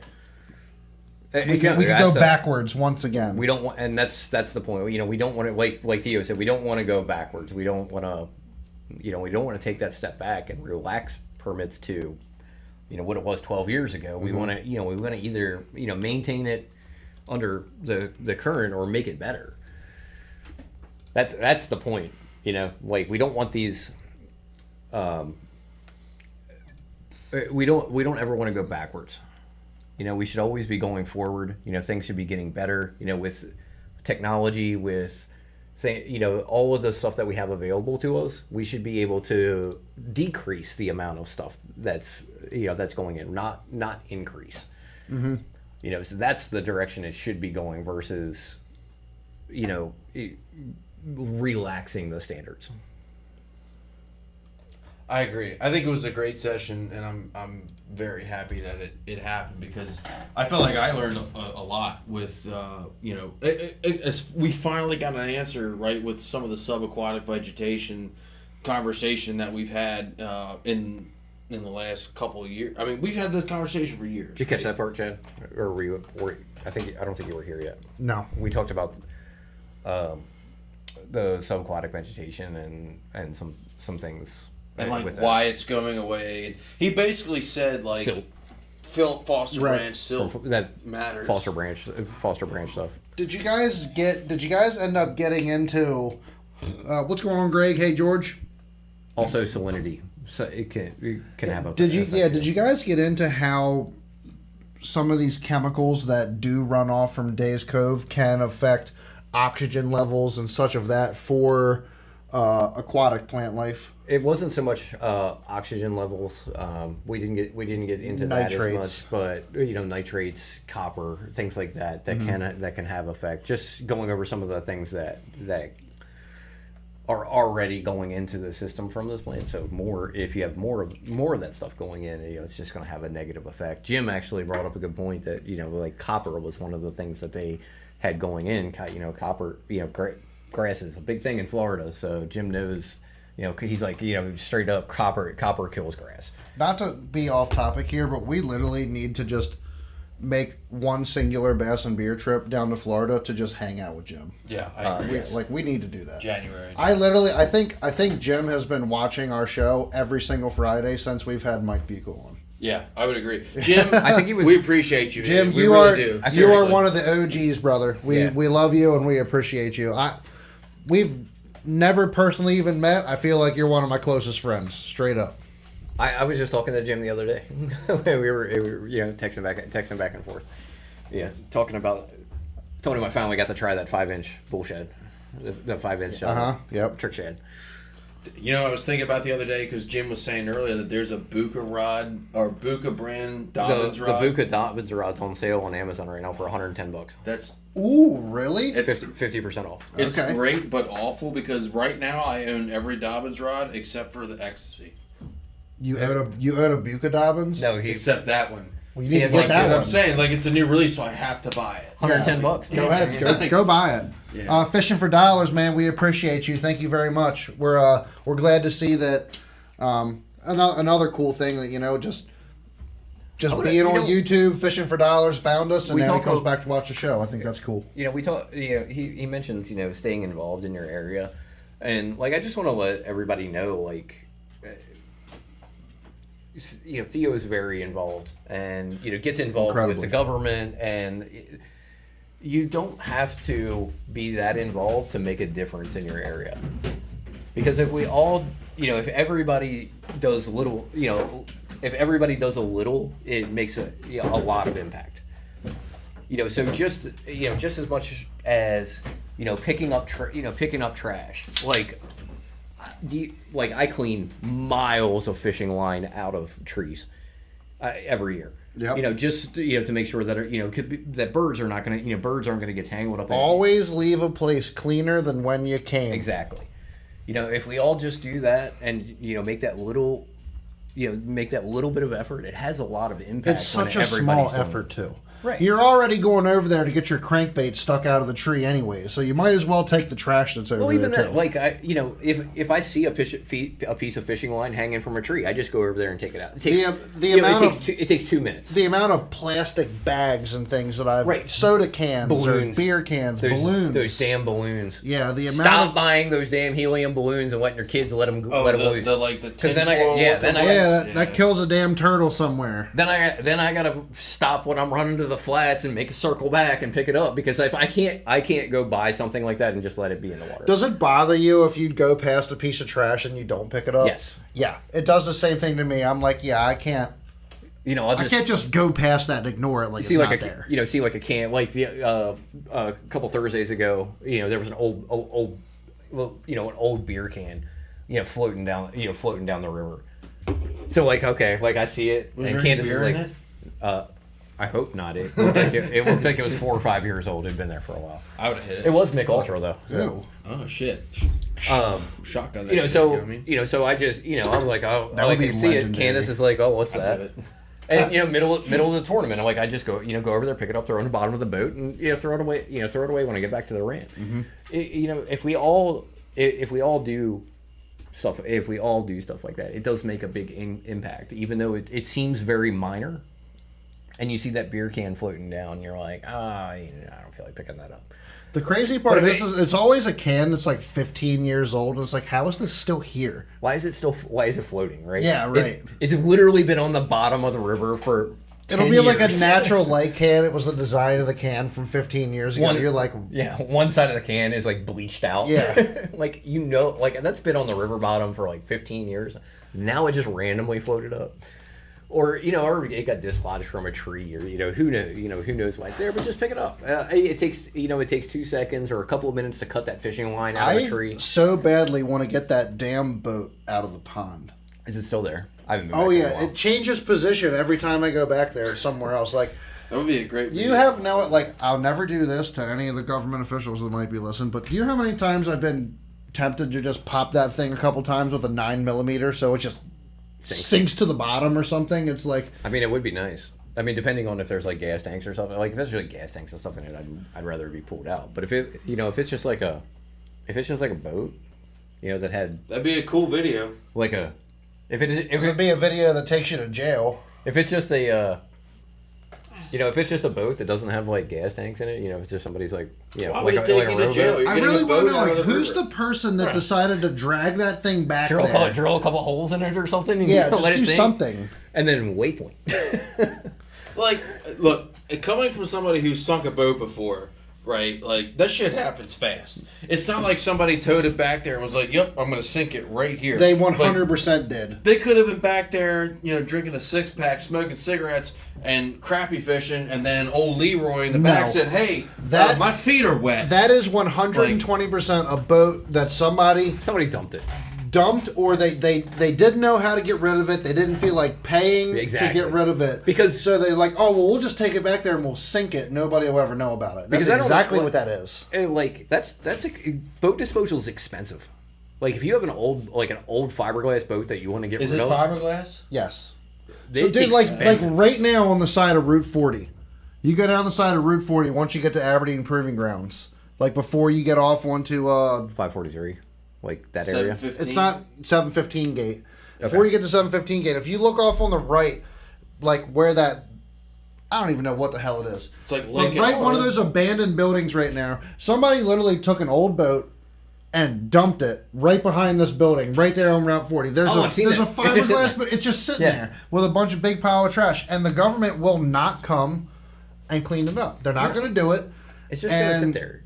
Like, I've seen that many times, even here on Philadelphia Road, down there near the little farm place down there. The little farm place. Oh, the place that they used to have the horses. No, they sell all the plants right there and the corn and shit. Oh, the produce stand up by Abingdon Road. Is that what you're talking about? It's right at the intersection of. Is it Abingdon Road or? Emerton Road, something up there. I know what you're talking about. I can't remember. I can't remember. It's the produce stand. Yeah, the big produce stand. That It's has not Brad's. No, it's the other one. Yeah, it's something Jones. else. It's Jones. Jones. Yeah. Yeah, it's Jones right there. Somebody dumped like 2 jet ski halls like right there on the side of the freaking road, and they sat there for months. See, and then like dumping trash. Like, obviously you already had it in a truck. It's a felony charge here. I'm pretty sure. Like, just get rid of stuff. Just take stuff to the, to the proper disposal area. Take it to a junkyard. Take it wherever. Just don't trash up like people. Give it to a redneck. They love old shit like that. It's an old jet ski. I'm sure Graham would have loved that. If you take that thing, I really did think about Adam. I was like, I wonder if he could put a motor in that. Like, if you take that thing up to Cecil County and put a free sign on it, it'll be gone in an hour. Yeah, if you can, gone. Well, like on a boat like that, like if DNR will find it. I've seen them do it. Like on the VIN number? They'll pull the VIN number, find the owner if it was registered. They'll find the owner and they'll charge them the cost to pull it out. Well, you know what? We need to take a winch back there. Has anybody ever reported it? I have no idea. Maybe we should do It's been back there for a year and a half, right? Yeah, something like that. Like last spring. Like at one point, it was over on the far side of the pond on the reeds. Yep. And then right now, it's all the way on the other side of the pond, like on the shoreline. So is it sunk or is it like half floating? It's like it's like just under the surface, right? Yeah, like it was like just under the surface, but right now it's kind of like you can see part of it because it's been beached. Oh, okay. So the wind probably blew, or the tide. And then it was stuck. It was stuck on the. It was stuck on the ledge as soon as you enter. That straight ahead. It was stuck there at one point. What is it, like a Carolina skiff or something? Or like it's some type of small skiff. I think we should float it. Yeah, we should float it and tow it out. How big is this? Like 18, 16, 20? It's probably like a 16. Good crabbing boat. It's got some history. You ain't fixing that. Sure, yeah. You know what? There's a reason it's sunk, Tony. I'm gonna say something. I'm gonna say something harsh here. It made it back to the pond. You would be the one to take something that's been submerged underwater for 2 years and try to restore it. At least, look, I had something that was submerged underwater for 2 hours, and we got that out. What's 2 years? Shit, that thing had rain. Your freaking bullet had rainwater sitting in it for 10 years before you had it restored. Dude, Brian, there's definitely a boat in the pond. Yeah, there might be more than one. So I'll never forget, I went back there and there was just an air mattress floating back there on the pond. A full-sized air mattress. Like inflated? Yes! Just floating back in the pond. I would have taken that. Probably a big windstorm and some homeless guy's air mattress got blown away. I will say, like, the old timers used to say that back in the quarry, when it originally broke through, there was like old bulldozers and shit back there. It wasn't bulldozers, there was a bunch of cars. they Oh, pulled with the they cars? pulled them all out. So, do you guys want to hear a story about the gunpowder? Yeah. Good story. Yeah, let's hear So it. you know the Rumsey. Greg, this would be a good thing for you to hear too. You'd probably be interested in this. So the Rumsey Island, the mansion back in the Rumsey Island mansion, Yep. was actually owned by somebody in my family. Really? That's Yes. pretty cool. That's cool.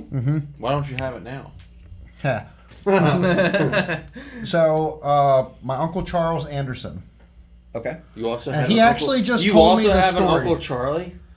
I do. It's pretty sick. He's not Charlie though. He's Yeah, Charles. there's a difference. There's a big difference. So used to own the Rumsey Island mansion, and they had, I can't remember the story exactly, whatever, but so a hurricane came through there, and you know that there's obviously the land wall that barricades Rumsey Island And the Quarry mansion Canal. area and the Quarry Canal. I know where you're going It with this. washed that out. And there was a cut through. And there was a big opening in it. So you want to know how my Uncle Charles, back in the this is from Charles himself telling me this. Do you want to know how they fixed that? And do you want to know why you're finding car parts? Did they fill it in with cars? They filled it in With with junk cars. cars. And then they buried the cars in dirt. Which is when when you fish in like Mansion Cove, You'll see axles and shit, like, yeah, or sticking out. like a rim or something Yes. like that. So that whole entire levee that is separating the cove from the Quarry Canal actually has cars all the way down through it that are buried in dirt. Well, so That's was that wild. just to fix the hole that they used the cars? Because I know they used the construction dirt to make that. They like from when they developed because none of that like Rumsey Island never existed. It was Until just they a filled it in. It was just Right. a creek. They cut all of that stuff out and they moved all of that and created that berm that we see. And somebody in the Joppatown community page posted pictures from that hurricane and Yes. and the breakthrough, and like you could see like it was probably like a 20 yard I mean 60 foot wide hole in that berm that went like straight through into the Quarry Canal. He And showed me I pictures. I saw it and went, damn, I wish that was still there. That would make my life a lot easier. Right. So back then, like that is the solution because they didn't have this obviously the same environmental protection and Right. everything that they did back then. Because that was in like the 60s or 70s. yes, somewhere in that range. Charles took cars, dumped them back there on the thing, and then filled it in with dirt. Yeah, that's wild. Now, I think it was years later he was approached by somebody from Harford County on the board or something of that nature, and they tried to. Maybe we shouldn't have mentioned names. You won't figure out where he lives now. He tried to get in trouble for burying things that could have fuel oil or something in Yeah. them, but they were all. Charles took the motors and everything out. Took the motors out, dropped Yeah, them. took the they were gas just tanks out. just frames. the shells. Yeah, frames and shells. Dumped them back there, buried it. That's actually why you are finding. If you look over and you find like an Yes, old car Greg, rim, Absolutely. In that post that I saw that hole, they had aerial photos of Rumsey Island before any construction happened, and it's just two creeks. You know, you have like the little Gunpowder coming through, and then Taylor's Creek, just two creeks running through some reeds, and that was it. There was nothing else there. I thought that was one of the craziest things that I had ever heard, though, and it was one of a cool thing because obviously, number one, that's my father's uncle. Right. That's wild. That's a wild story. Yeah, it's my father's uncle, and they owned Anderson Hardware Okay. back in the day. If you've heard of Anderson I have, Hardware, yeah. owned Anderson Hardware, Charles Anderson, and I believe through marriage separation that was lost in the separation. Okay. But that mansion back in the day was actually owned by family. Yeah. By your great uncle. That's Yeah. pretty cool. Well, I think my aunt April Yeah. owns that now. Really. Yeah, Wow. and they live there. Nice. So it was just cool to hear some of the history of So you have the like Rumsey Island mansion. family ties. to It's a the family history. tie to the mansion. Yeah. Yeah. Yep. That's pretty wild. That's Yeah, if pretty you, cool. I'll see if I can find those pictures for you, Greg. But it was really interesting. It was like a history of Rumsey Island that somebody posted, and it was like from like pre-construction, and you know what you can see, and it's just a little delta. What is all it was. You know, you got a little delta. It's reeds. It kind of looks. It was like a larger version of like over there at the mouth of Theaux Cove. Mm-hmm. And that's all it really looked like. You know, the whole. How thing. can you have a basement like that? You can't. You can't because Yeah, exactly because the soil is all sand, Yes. so they can't have basement. It's kind of like Florida. Florida's Yeah, there's none of a lot those houses Florida in the same Rumsey way. have basements. Very They- few. They're either Or not second. in Rumsey, probably none of them. Yeah, they're all second, 2 and 3 floor houses, and they just very few in Joppatown. Like in my area of Joppatown, from like my area, the like down toward Mariner Point. Very few of those houses have basements. There's have a one basement? or two. No, Really? yeah, slab. They're all slab foundation houses. Interesting. You know, and funny that you say that, Jim, because where my parents live now, back in that Civil War era, because there used to be slavery plantations through the North and the South, obviously. Where they live now, one of the fields back through the woods, my parents don't own it, but it's a place that I grew up. Right. I don't know exactly if it was tobacco or what it was, but I do believe that it used to be a cotton plantation. I don't And think there- I don't know if we had much cotton up here.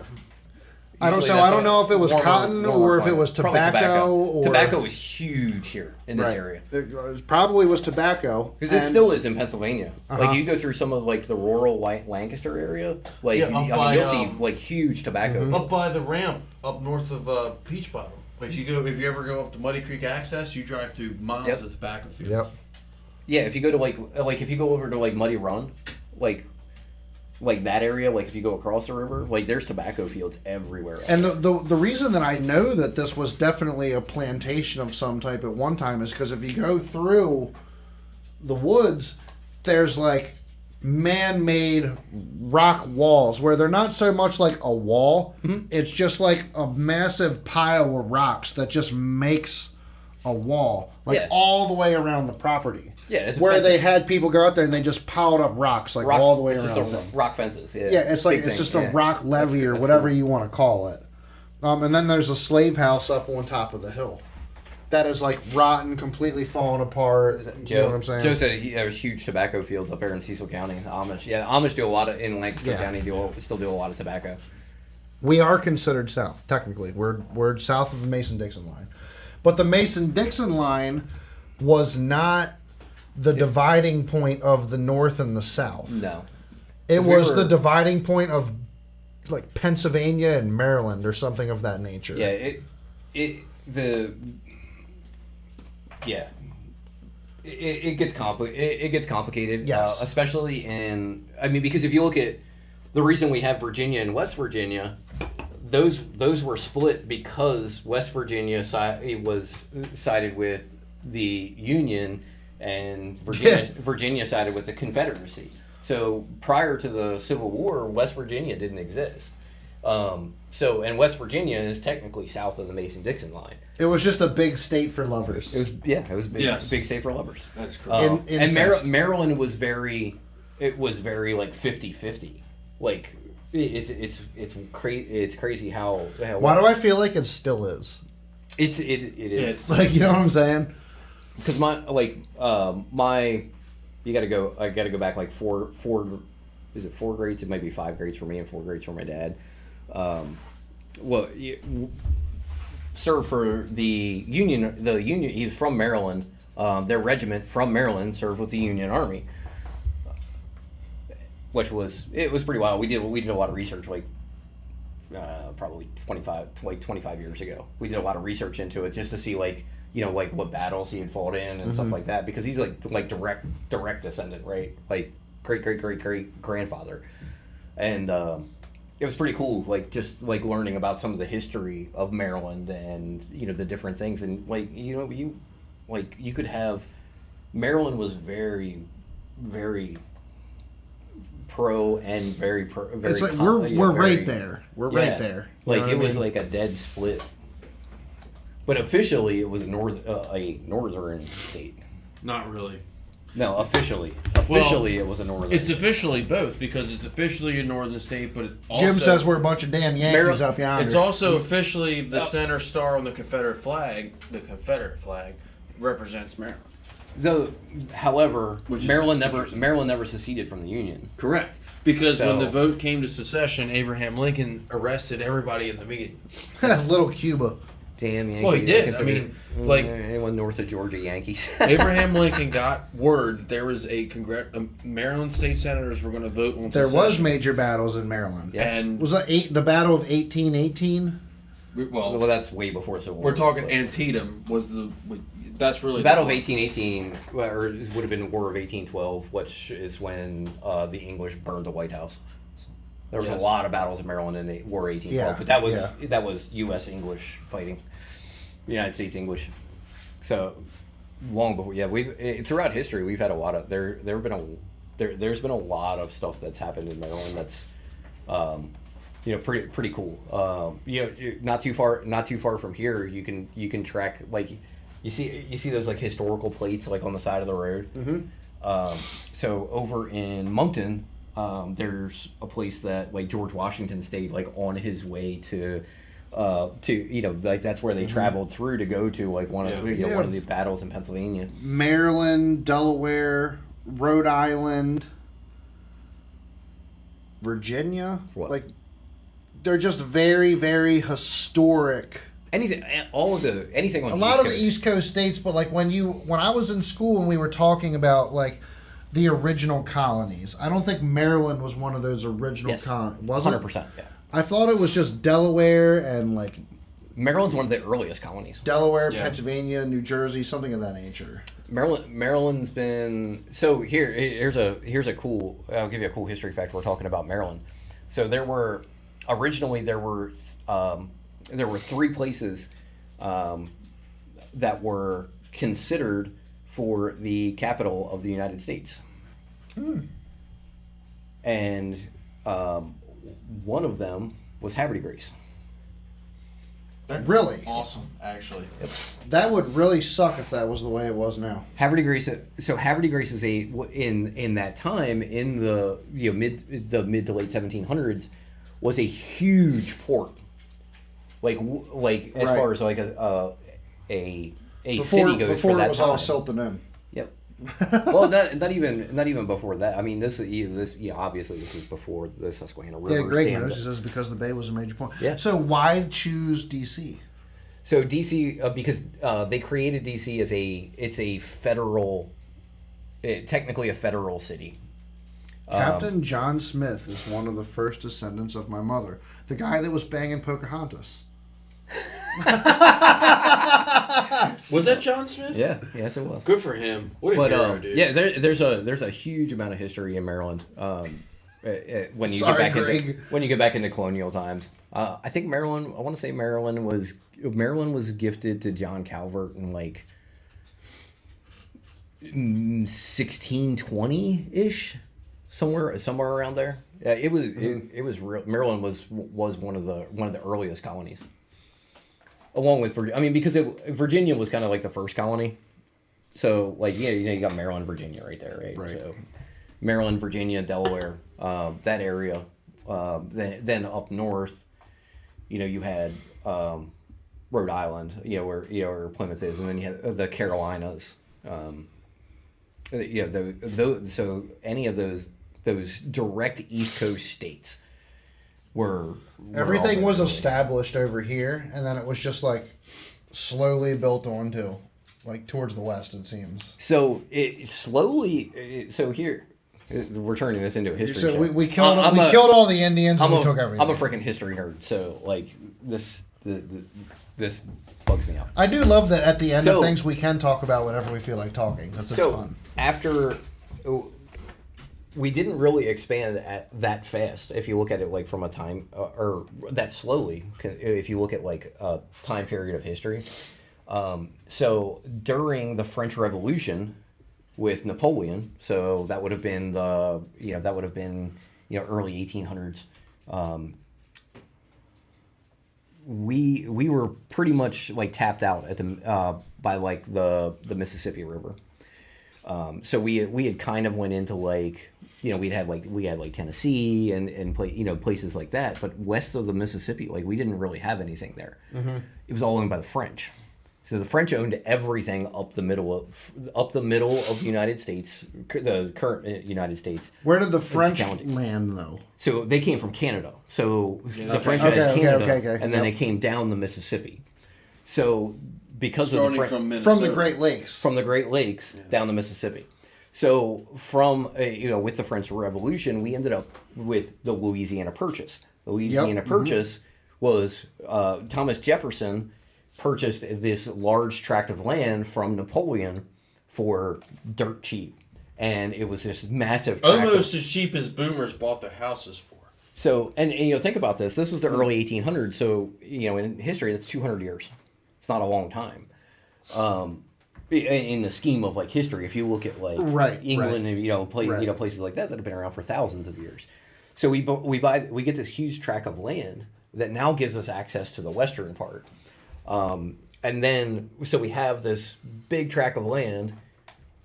After that, we have the Spanish, we start to settle in that area. Then we have the Spanish-American War. Teddy Roosevelt. No, I'm sorry, not the Spanish-American War. The Mexican-American War, the Alamo, right? So we talk about the Alamo, right? Davy Crockett and Daniel Boone, all those fun people, right? That we've heard. When was Lewis and Clark? Lewis and Clark explored the that. Pacific Northwest. Yeah, it was Okay. That. So that was no, actually it was after that. And they were gangbanging Sacagawea. So they Allegedly. So then, so we have the Battle of the Alamo, which then gives us Texas, which then it then exponentially increases, right? So the expansion rate. And by the time the Civil War rolls around, we're settled out into California. So it actually happened very quickly that we expanded out from our original colonies In the grand out to, spectrum of Ohio. things. Right. Well, you think about it. We went from pretty much the farthest west we had was Tennessee to being settled in California in 50 years. Oh man, we should have stopped at Tennessee. Freaking California. Yeah, but then we wouldn't have Colorado and all those cool places. It's true. We also wouldn't have the California. We could have stopped Delta. at the Rocky Mountains. We wouldn't have the California Delta though. It's true. Or Clear Lake. Yeah. Yeah, Clear Lake. Clear Lake. A place that I'll probably never make it over Or to go Lake, fish. Lake Havasaw. Do you want to go to Clear Lake to fish? Would you go to California just to fish Clear Lake? Yeah. If I ever had the opportunity, yeah, hell yeah. Yeah. Greg said California was settled by the Spanish long before we got there. Absolutely, yeah, 100%. But the Louisiana Purchase and then the Spanish-American War is what led to us, getting over into California. And then you had the Gold Rush, which then superpopulated California. You know what they say? It's every great empire is built on top of the bodies of a failed one. Yeah, 100%. It's just facts. Yeah.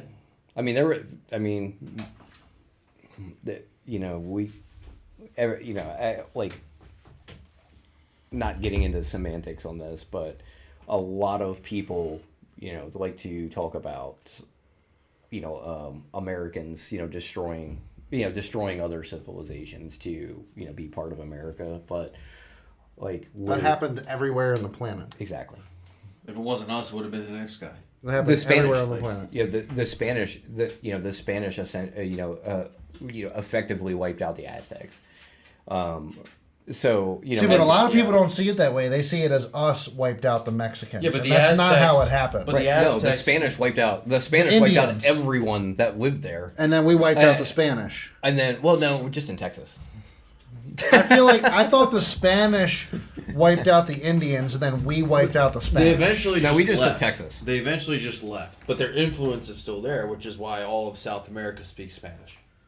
We just took Texas. No, Which- Greg is right. People don't know shit about history. No, because people don't take the time to go read and learn. Well, they really feel like it's They don't. invalid right now. No, Like they there's just- no point. They of just believe even- they just believe what they see on Facebook. That's why I doubt everything that I read. If I read something on disease. Facebook and I'm like, that sounds interesting. Like, we have all of the information at our fingertips. So if I see something and I'm like, that sounds interesting, but maybe doesn't sound true. There's also a lot of false information. Yes. And it's important to be able to distinguish and know, like, what good sources are, right? Right. But, if I see something like that on Facebook, like, just open up an internet browser, start Googling it, What read some other articles on it, right? What was the disease that wiped out the Indians on Smallpox. the East? It was smallpox. Yeah, smallpox. Yeah. Yeah, and that was late 1800. That was post-Civil War. It was one iota worse than big pox. Big pox was really bad. Big But pox. smallpox was slightly not as bad, but it's bad enough. Just kidding. There's no such thing as big pox. I mean, Smallpox was pretty shitty. Though. we've got big pox. Right? Europeans made them sick, wiped out 80% of the native population. Absolutely, yeah. That's. I mean, they literally had fucking, like, plague blankets or whatever they were called. Oh yeah, they were giving out they were handing out blankets. And and everyone says Because they didn't know. covered They in them. Because Well, for the yeah, most they had absolutely no knew. idea. They For the- absolutely knew. for the most part, we were everything smallpox, flu, you name it. Yeah. So for the most part, we'd already been the Europeans. Europeans or even like early Americans had already been exposed to these diseases, and when you go into they go into a new area, and the Native Americans. Well, how Actually, disease-ridden do you think a ship is coming over from seas that has no yeah. type of It's a petri sanitation? dish. You know what I mean? Exactly. It's literally a Well, petri dish. and because we've already been exposed to them, we have an immune system that's built to it. Right. Right. We've been exposed to it for. I'm sure hundreds at and one hundreds- point. I'm sure at hundreds and one hundreds point of it years, wiped right? out a lot of Europeans, though. Well, look at the Black Plague, right? Yeah. Yeah. Black Plague comes into Europe and kills 40% of the So population. ring around the rosy. Yep. It was. Ring around Right, the Greg- rosy. Greg- a Greg pocket makes a good full point, of you know, posy. South- ashes, ashes, we all fall down. Ashes That's from exactly burning the the whole dead entire people. song is about the Black Plague. Yes. Yeah. So Greg says South America was populated with millions of people, and in 100 years they were gone. That's facts. It's they're still not completely gone, but the civilizations were gone. It's wild. And now it's changed, Jim. European brung their cooties over here because they were a bunch of dirty ass people, and now that area is a bunch of dirty ass people, and we're. a No, little Europe's bit more- pretty clean. I mean, But with I'm no talking AC, about dude? like Mexico. No. Wait a minute though. Europe's cool. What's But up, Patrick? The whole no AC thing just irritates me because you literally just smell ass and sweat and I like that meme. That's, I'm telling you, dude. I like the meme that's on Facebook where it's like the guys back in 1800s hitting it from behind. And they're like, hold on, fucking.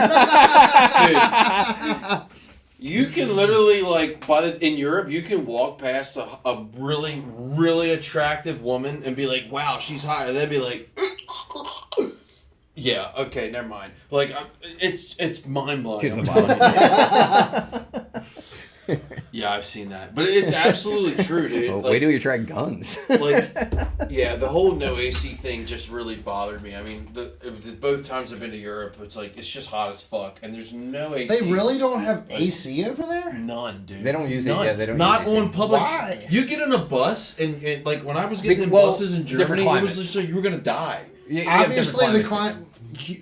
part of AC, not only is it obviously to cool and temper the air, but it's also to remove humidity. Well, So it's like it's agreed. But why not use it?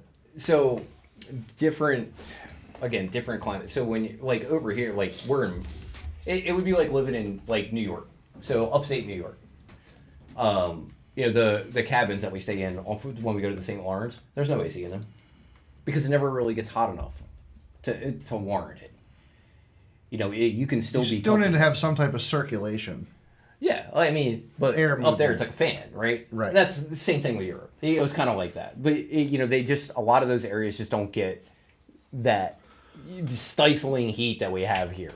It's not They the also same don't- exact stifling heat, but it's enough to be uncomfortable, and not to mention humidity and heat. But they also don't have as much humidity as we have here either. The humidity here sucks. Maryland and Florida. I was talking to one of my friends from Florida, and Jim. I'm sure Jim's chimed in. They quite a few don't times. wear deodorant. That is correct. Sucks. It depends. That depends on culture and where you're at. 70 degrees, a heat warning. Wow. Not quite, but like 85 is like their upper limits over there. Imagine if your house was But 85 85 degrees. sucks. Yeah, that's what I'm Well, saying. I'm like, piss on 85, that. but 85 is a high. I keep Like, my even house if- at 74. even if it's even if it like if it's 85 as a high and it's 65 at night, maybe at like 4 o'clock in the afternoon, your house gets up to 80. If you have the windows open, right? I can't sleep in that. There's no way.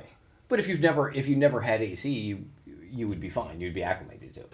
I guess. That's what we don't realize. Like we're so used to having AC that we're acclimated to having it. If you're acclimated to my not, whole zipper look, is down and nobody told me. It happens. I grew up with no AC. We had no AC when I was a kid.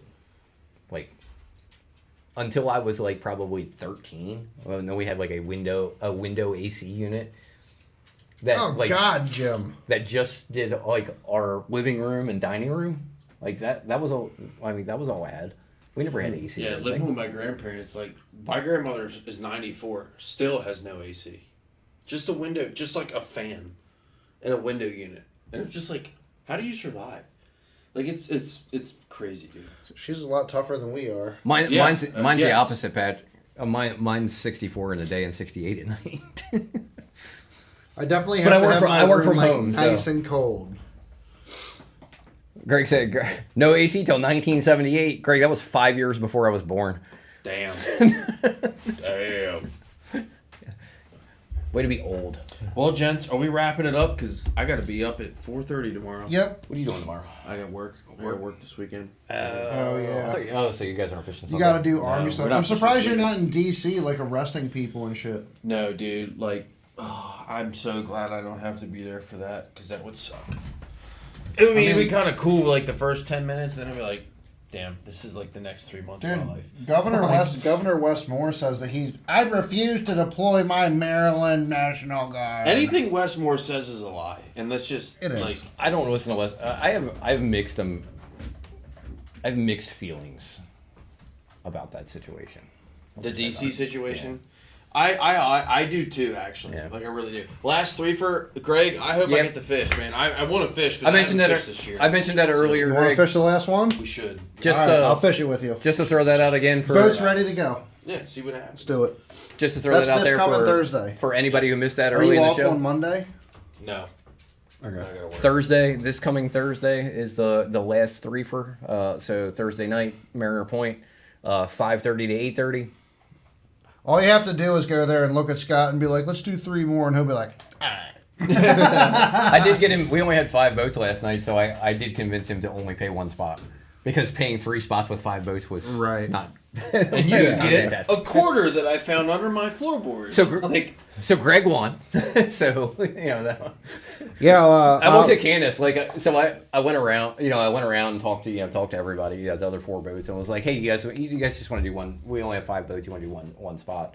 And everybody agreed. And I said, so I went up to Scott as he was getting ready to send us out. I'm like, look, I talked to everybody, just let's do 1 spot and then do your lunker and your snakehead.